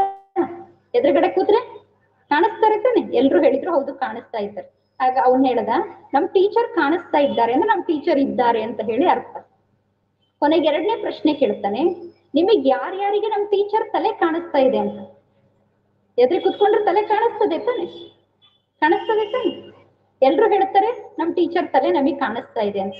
ಕೊನೆಗೆ ಆ ವಿದ್ಯಾರ್ಥಿ ಹೇಳ್ತಾನೆ, ನಮ್ ಟೀಚರ್ ತಲೆ ಕಾಣಿಸ್ತಾ ಇದೆ ಅಂದ್ರೆ ನಮ್ ಟೀಚರಿಗೆ ತಲೆ ಕೂಡ ಇದೆ ಅಂತ ಹೇಳಿ ಅರ್ಥ. ಕೊನೆಗೆ ಆ ವಿದ್ಯಾರ್ಥಿ ಮೂರನೇ ಪ್ರಶ್ನೆ ಕೇಳ್ತಾನೆ, ನಿಮಗ್ ಯಾರ್ಯಾರಿಗೆ ನಮ್ ಟೀಚರ್ ಬುದ್ಧಿ ಕಾಣಿಸ್ತಾ ಇದೆ? ಬುದ್ಧಿ ಕಾಣಿಸ್ತಾ ಇದೆನಾ? ಬುದ್ಧಿ ಕಾಣಿಸ್ತಾ ಇದೆನಾ? ಕಾಣಿಸ್ತಾ ಇಲ್ಲ. ಬುದ್ಧಿ ಕಾಣಿಸ್ತಾ ಇಲ್ಲ ಅಂದ್ರೆ, ಬುದ್ಧಿ ಕಾಣಿಸ್ತಾ ಇಲ್ಲ ಅಂದ್ರೆ ಕಾಣಿಸ್ತಾ ಇರೋದು ಇಲ್ಲ. ಬುದ್ಧಿ ಕಾಣಿಸ್ತಾ ಇಲ್ಲ ಅಂದ್ರೆ ಟೀಚರಿಗೆ ಬುದ್ಧಿ ಇಲ್ವಾ? ಇಲ್ವೋ ಇದೆನೋ? ಟೀಚರಿಗೆ ಬುದ್ಧಿ ಇದೆ ತಾನೆ?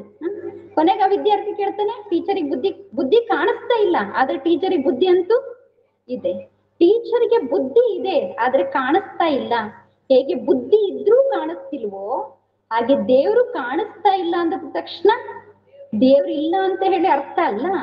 ಪರಮಾತ್ಮ ಕಾಣಿಸ್ತಾ ಇದ್ರೂ ಕೂಡ ಪರಮಾತ್ಮ ಇದ್ದಾರೆ. ಆ ವಿದ್ಯಾರ್ಥಿ ಪ್ರೂವ್ ಮಾಡಿ ಹೇಳ್ತಾನೆ, ಕಾಣಿಸ್ತಾ ಇಲ್ಲ ಆದ್ರೆ ಅವ್ರು ಇದ್ದಾರೆ. ಯಾಕೆಂದ್ರೆ ಪರಮಾತ್ಮ ಈ ಕಣ್ಣಿಗೆ ಕಾಣಿಸೋದಿಲ್ಲ. ಪರಮಾತ್ಮನನ್ನ ನೋಡ್ಬೇಕು ಅಂದ್ರೆ ಈ ಕಣ್ಣಿನಿಂದ ಅಲ್ಲ, ಒಳಗಡೆ ಕಣ್ಣು. ಯಾವ ಕಣ್ಣು? ಈಗ ಕೇಳಿದ್ರಿ ತಾನೆ, ಬುದ್ಧಿಯ ನೇತ್ರ, ದಿವ್ಯ ನೇತ್ರ, ಅಂತರ್ಚಕ್ಷು, ಜ್ಞಾನದ ನೇತ್ರ, ಮೂರನೇ ನೇತ್ರದ ಮೂಲಕ ಯಾರು ನೋಡ್ಬೇಕು? ಪರಮಾತ್ಮನನ್ನ ನೋಡ್ಬೇಕು. ಯಾಕೆಂದ್ರೆ ಪರಮಾತ್ಮ ಶರೀರಕ್ಕೆ ಸಂಬಂಧಿ ಅಲ್ಲ, ಶರೀರದ ಸಂಬಂಧಿಗಳು ಈ ಕಣ್ಣಿಗೆ ಕಾಣಿಸ್ತಾರೆ. ಪರಮಾತ್ಮ ಆತ್ಮಕ್ಕೆ ಸಂಬಂಧಿಯಾಗಿದ್ದಾರೆ, ಅವರ ಆತ್ಮಕ್ಕೆ ತಂದೆ ತಾಯಿ ಆಗಿದ್ದಾರೆ. ಅಂದ್ರೆ ಆತ್ಮದ ನೇತ್ರದಿಂದ, ಮೂರನೇ ನೇತ್ರದಿಂದ, ಬುದ್ಧಿಯ ನೇತ್ರದಿಂದ ನೋಡಿದ್ರೆ ನಮಗೆ ಯಾರು ಕಾಣಿಸ್ತಾರೆ? ಪರಮಾತ್ಮ ಕಾಣಿಸ್ತಾರೆ. ಆತ್ಮ ಆಗಿ ಅವ್ರನ್ನ ನೋಡಿದಾಗ ಅವರು ನಮಗೆ ಕಾಣಿಸ್ತಾರೆ. ನಾವು ದೇಹ ಅಂತ ತಿಳ್ಕೊಂಡು ನೋಡಿದ್ರೆ ಯಾರು ಕಾಣಿಸ್ತಾರೆ? ದೇಹದ ಸಂಬಂಧಿಗಳೇ ಕಾಣಿಸ್ತಾರೆ. ಅದಕ್ಕೆ ಸ್ವಯಂವನ್ನ ಆತ್ಮ ಅಂತ ತಿಳ್ಕೊಂಡ್ರೆ ಯಾರು ಕಾಣಿಸ್ತಾರೆ? ಪರಮಾತ್ಮ ಕಾಣಿಸ್ತಾರೆ. ಈಗ ಒಂದನೇದಾಗಿ ಏನ್ ಗೊತ್ತಾಯ್ತು? ಕಾಣಿಸ್ತಾ ಇದ್ರು ಯಾರಿದ್ದಾರೆ? ಪರಮಾತ್ಮ ಇದ್ದಾರೆ ಅಂತ ಹೇಳಿ. ಪರಮಾತ್ಮ ಇದ್ದಾರೆ ಅಂದ್ರೆ ಹೇಗಿದ್ದಾರೆ? ಇನ್ನೊಂದು ಪ್ರಶ್ನೆ ಬರ್ತದೆ ತಾನೆ, ಇದ್ದಾರೆ ಅಂದ್ರೆ ಹೇಗಿದ್ದಾರೆ? ಯಾರಿಗೆ ನಾವು ಪರಮಾತ್ಮ ಅಂತ ಹೇಳಿ ಕರಿಬಹುದು ಅನ್ನೋದ್ರ ಬಗ್ಗೆ ಕೂಡ ನಾವೇನ್ ಮಾಡ್ಬೇಕು? ತಿಳ್ಕೊಳ್ಬೇಕು. ಜಗತ್ತಿನಲ್ಲಿ ವಿಭಿನ್ನ ಪ್ರಕಾರದ ಆತ್ಮರಿದ್ದಾರೆ. ಕೆಲವರು ಪುಣ್ಯಾತ್ಮರು, ಕೆಲವರು ಪಾಪಾತ್ಮರು, ಕೆಲವರು ಧರ್ಮಾತ್ಮರು, ಕೆಲವರು ಮಹಾತ್ಮರು, ಕೆಲವರು ದೇವಾತ್ಮರು. ಈ ರೀತಿ ವಿಭಿನ್ನ ಪ್ರಕಾರದ ಆತ್ಮರಿದ್ದಾರೆ. ಆದರೆ ವಿಭಿನ್ನ ಪ್ರಕಾರದ ಆತ್ಮರ ಮಧ್ಯದಲ್ಲಿ ಪರಮಾತ್ಮ ಯಾರಾಗಿದ್ದಾರೆ ಅನ್ನೋದನ್ನ ನಾವೇನ್ ಮಾಡ್ಬೇಕು? ತಿಳ್ಕೊಳ್ಬೇಕು. ಜಗತ್ತಿನಲ್ಲಿ ಅನೇಕ ಜನ ಪಾಪಾತ್ಮರಿದ್ದಾರೆ. ಪಾಪ ಮಾಡೋರ ಸಂಖ್ಯೆ ಜಾಸ್ತಿ ಇದೆನೋ ಕಡಿಮೆ ಇದೆನೋ? ಒಬ್ರೋ ಇಬ್ರು ಪಾಪ ಮಾಡೋರು? ಲೆಕ್ಕ ಇಲ್ಲದಷ್ಟು ಜನ ಪಾಪ ಮಾಡೋರು ಇದ್ದಾರೆ. ಅಂದ್ರೆ ಅನೇಕ ಪಾಪಾತ್ಮರಿದ್ದಾರೆ. ಪುಣ್ಯ ಮಾಡೋರು, ದಾನ ಪುಣ್ಯವನ್ನ ಮಾಡೋರು ಲೆಕ್ಕ ಇಲ್ಲದಷ್ಟು ಜನ ಇದ್ದಾರೆ. ಧರ್ಮದ ಕಾರ್ಯವನ್ನ ಮಾಡುವಂತಹ ಧರ್ಮಾತ್ಮರು ಕೂಡ, ಮಹಾತ್ಮ ಗಾಂಧಿ, ಧರ್ಮದ ಕಾರ್ಯವನ್ನ ಮಾಡೋ ಧರ್ಮಾತ್ಮರು ಅನೇಕರಿದ್ದಾರೆ. ಅದೇ ರೀತಿ ಮಹಾನ್ ಕಾರ್ಯವನ್ನ ಮಾಡುವಂತಹ ಮಹಾತ್ಮರು ಕೂಡ ಜಗತ್ತಿನಲ್ಲಿ ಅನೇಕರಿದ್ದಾರೆ. ಧರ್ಮದ ಕಾರ್ಯವನ್ನ ಮಾಡುವಂತಹ ಧರ್ಮದ ಗುರುಗಳು, ಧರ್ಮಸ್ಥಾಪಕರು ಕೂಡ ಅನೇಕರಿದ್ದಾರೆ. ಜಗತ್ತಿನಲ್ಲಿ ದೇವತೆಗಳು ಕೂಡ ಏನಿದ್ದಾರೆ? ಅನೇಕರಿದ್ದಾರೆ. ಎಷ್ಟು ಜನ ಇದ್ದಾರೆ? ಮುಕ್ಕೋಟಿ ದೇವತೆಗಳು ಅಂತ ಕರಿತೀವಿ. ಅಷ್ಟು ಜನ ದೇವತೆಗಳಿದ್ದಾರೆ. ಇಷ್ಟೆಲ್ಲಾ ಜನರಿಗೆ ನಾವು ದೇವತೆಗಳು, ಧರ್ಮಾತ್ಮರು, ಮಹಾತ್ಮರು, ಪುಣ್ಯಾತ್ಮರು ಅಂತ ಕರೆದ್ವಿ. ಆದ್ರೆ ಪರಮಾತ್ಮರು ಅಂತ ಹೇಳಿ ಕರೆಯೋದಿಲ್ಲ. ಪರಮಾತ್ಮ ಎಷ್ಟು ಜನ ಇದ್ದಾರೆ? ಪರಮಾತ್ಮ ಒಬ್ಬರೇ ಇದ್ದಾರೆ. ಆತ್ಮರು ಅನೇಕ, ಸರ್ವ ಆತ್ಮರಿಗೂ ತಂದೆಯಾದ ಪರಮಾತ್ಮ ಒಬ್ಬರೇ ಆಗಿದ್ದಾರೆ. ಆ ಪರಮಾತ್ಮ ಗೀತೆಯಲ್ಲಿ ತಮ್ಮ ಸ್ವಸ್ವರೂಪದ ಬಗ್ಗೆ ಏನ್ ತಿಳಿಸ್ತಾರೆ? ಪರಮಾತ್ಮನ ರೂಪ ಹೇಗಿದೆ, ಯಾವ ರೂಪದಲ್ಲಿ ನಾವು ಪರಮಾತ್ಮನ ಚಿಂತನೆಯನ್ನ ಮಾಡಬೇಕು, ಯಾವ ರೂಪದಲ್ಲಿ ಪರಮಾತ್ಮನ ಜೊತೆಗೆ ಯೋಗವನ್ನ ಜೋಡಣೆ ಮಾಡಬೇಕು ಅನ್ನೋದ್ರ ಬಗ್ಗೆ ನಾಳೆ ದಿನ ನಾವು ಪುನಃ ತಿಳ್ಕೊಳ್ಳಿಕ್ಕೆ ಪ್ರಯತ್ನ ಪಡೋಣ. ಈಗ ನಾವೆಲ್ಲರೂ 3 ನಿಮಿಷ ಪರಮಾತ್ಮನ ಧ್ಯಾನವನ್ನ ಮಾಡಿ. ಈಗೇನು ನಾವು ಕೇಳಿದ್ವಿ, ಬುದ್ಧಿ ಶಕ್ತಿ, ಇವತ್ತು ನಮ್ ಬುದ್ಧಿ ಸರಿಯಾಗಿ ಕಾರ್ಯವನ್ನ ಮಾಡ್ತಾ ಇಲ್ಲ. ಹಾಗಿದ್ರೆ ಆ ಪರಮಾತ್ಮನ ಮೂಲಕ ಆ ಬುದ್ಧಿ ಶಕ್ತಿಯನ್ನ ಪ್ರಾಪ್ತಿ ಮಾಡ್ಕೊಳ್ಳಿಕ್ಕೆ ಪ್ರಯತ್ನವನ್ನ ಪಡೋಣ. ಎಲ್ರೂ ಏಕಾಗ್ರತೆಯಿಂದ ಕುತ್ಕೊಳ್ಳಿ, ನೇರವಾಗಿ ಕುತ್ಕೊಳ್ಳಿ. ನಿಮ್ಮ ಎಲ್ಲಾ ವಿಚಾರವನ್ನ ನಿಮ್ಮ ಮಸ್ತಕದ ಮಧ್ಯದಲ್ಲಿ ಏಕಾಗ್ರಗೊಳಿಸಿ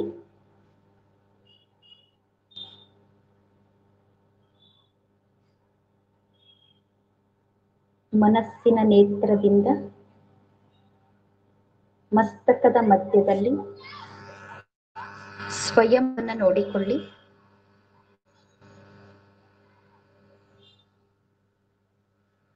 ಸ್ವಯಂನ ದರ್ಶನವನ್ನು ಮಾಡಿಕೊಳ್ಳಿ. ನಾನು ಅದ್ಭುತ ಶಕ್ತಿಯಾದ ಆತ್ಮ ಜ್ಯೋತಿಯಾಗಿದ್ದೇನೆ.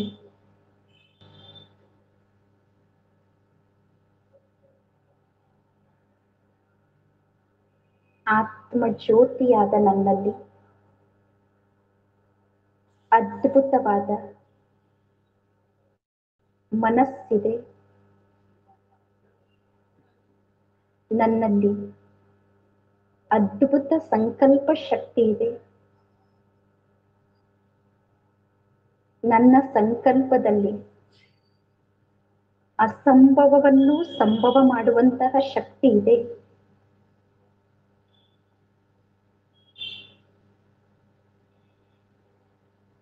ಶ್ರೇಷ್ಠ ಸಂಕಲ್ಪದ ಮೂಲಕ, ಶ್ರೇಷ್ಠ ವಿಚಾರದ ಮೂಲಕ ಸದಾ ಒಳ್ಳೆಯ ಕಾರ್ಯವನ್ನು ಮಾಡುವಂತಹ ಒಳ್ಳೆಯ ಆತ್ಮ ನಾನಾಗಿದ್ದೇನೆ.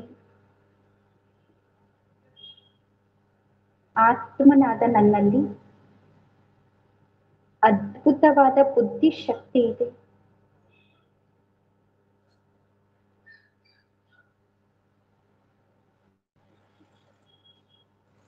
ದಿವ್ಯ ಬುದ್ಧಿಯ ದಾತನಾದ ಪರಮಾತ್ಮ ತಂದೆ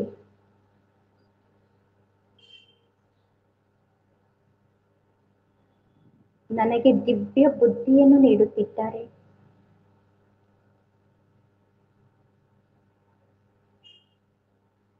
ಪರಮಾತ್ಮ ತಂದೆಯ ಮೂಲಕ ನಾನು ದಿವ್ಯ ಬುದ್ಧಿಯನ್ನು ಪ್ರಾಪ್ತಿ ಮಾಡಿಕೊಳ್ಳುತ್ತಿದ್ದೇನೆ.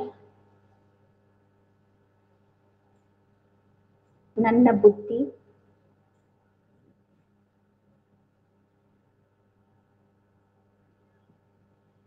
ಶುದ್ಧ ಆಗಿದೆ, ಪವಿತ್ರ ಆಗಿದೆ, ದಿವ್ಯ ಆಗಿದೆ. ನನ್ನಲ್ಲಿ ಸರಿಯಾಗಿ ನಿರ್ಣಯವನ್ನು ತೆಗೆದುಕೊಳ್ಳುವಂತಹ ಶಕ್ತಿ ಇದೆ.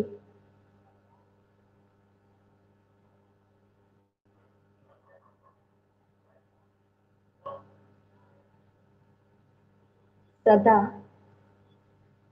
ಸರಿಯಾಗಿ ನಿರ್ಣಯವನ್ನು ತೆಗೆದುಕೊಂಡು ಒಳ್ಳೆಯ ಕರ್ಮವನ್ನು ಮಾಡಿ ಒಳ್ಳೆಯ ಫಲವನ್ನು ಪ್ರಾಪ್ತಿ ಮಾಡಿಕೊಳ್ಳುವಂತಹ ಆತ್ಮ ನಾನಾಗಿದ್ದೇನೆ.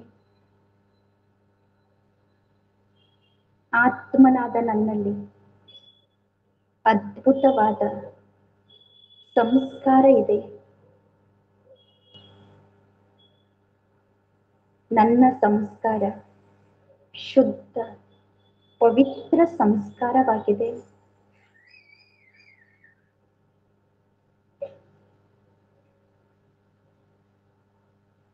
ನಾನು ನನ್ನ ಜೀವನದ ಸರ್ವ ಪಾಪವನ್ನು ಪರಮಾತ್ಮ ತಂದೆಗೆ ಅರ್ಪಣೆ ಮಾಡಿ ಪುಣ್ಯದ ಸಂಸ್ಕಾರವನ್ನು ಸ್ವಯಂನಲ್ಲಿ ಜಾಗೃತ ಮಾಡಿಕೊಳ್ಳುತ್ತಿದ್ದೇನೆ. ನಾನು ಸದಾ ಒಳ್ಳೆಯ ಕಾರ್ಯವನ್ನು ಮಾಡುತ್ತಾ ಪುಣ್ಯಾತ್ಮನಾಗುತ್ತಿದ್ದೇನೆ.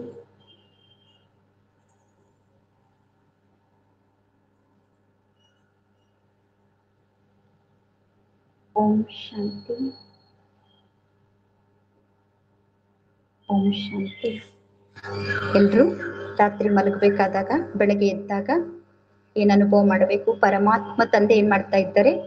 ನನ್ನ ಬುದ್ಧಿಯನ್ನ ಶುದ್ಧ ಮಾಡ್ತಾ ಇದ್ದಾರೆ, ಪವಿತ್ರ ಮಾಡ್ತಾ ಇದ್ದಾರೆ ಮತ್ತು ನನಗೆ ದಿವ್ಯ ಬುದ್ಧಿಯನ್ನ ಕೊಡ್ತಾ ಇದ್ದಾರೆ. ಅದ್ರ ಜೊತೆಗೆ ಬೆಳಗ್ಗೆ ಎದ್ದ ತಕ್ಷಣ 21 ಬಾರಿ ನಾನು ಬುದ್ಧಿವಂತ ಆತ್ಮನಾಗಿದ್ದೇನೆ, ನನ್ನ ಮಕ್ಕಳು ಕೂಡ ಬುದ್ಧಿವಂತರಾಗಿದ್ದಾರೆ ಅಂತ 21 ಬಾರಿ ಬೆಳಗ್ಗೆ ಎದ್ದ ತಕ್ಷಣ ಪ್ರತಿದಿನ ಸಂಕಲ್ಪವನ್ನ ಮಾಡಿದ್ರೆ ನಾವು ಕೂಡ ಏನಾಗ್ತೀವಿ? ಬುದ್ಧಿವಂತರಾಗ್ತೀವಿ. ಯಾಕೆಂದ್ರೆ ಬುದ್ಧಿಶಕ್ತಿ ಜಾಗೃತ ಆಗ್ತದೆ, ಅದ್ರ ಜೊತೆಗೆ ಮಕ್ಕಳ ಬುದ್ಧಿಶಕ್ತಿ ಕೂಡ ಜಾಗೃತ ಆಗ್ತದೆ. ಆಗ ಅವರು ಕೂಡ ಬುದ್ಧಿವಂತರು ಆಗ್ತಾರೆ.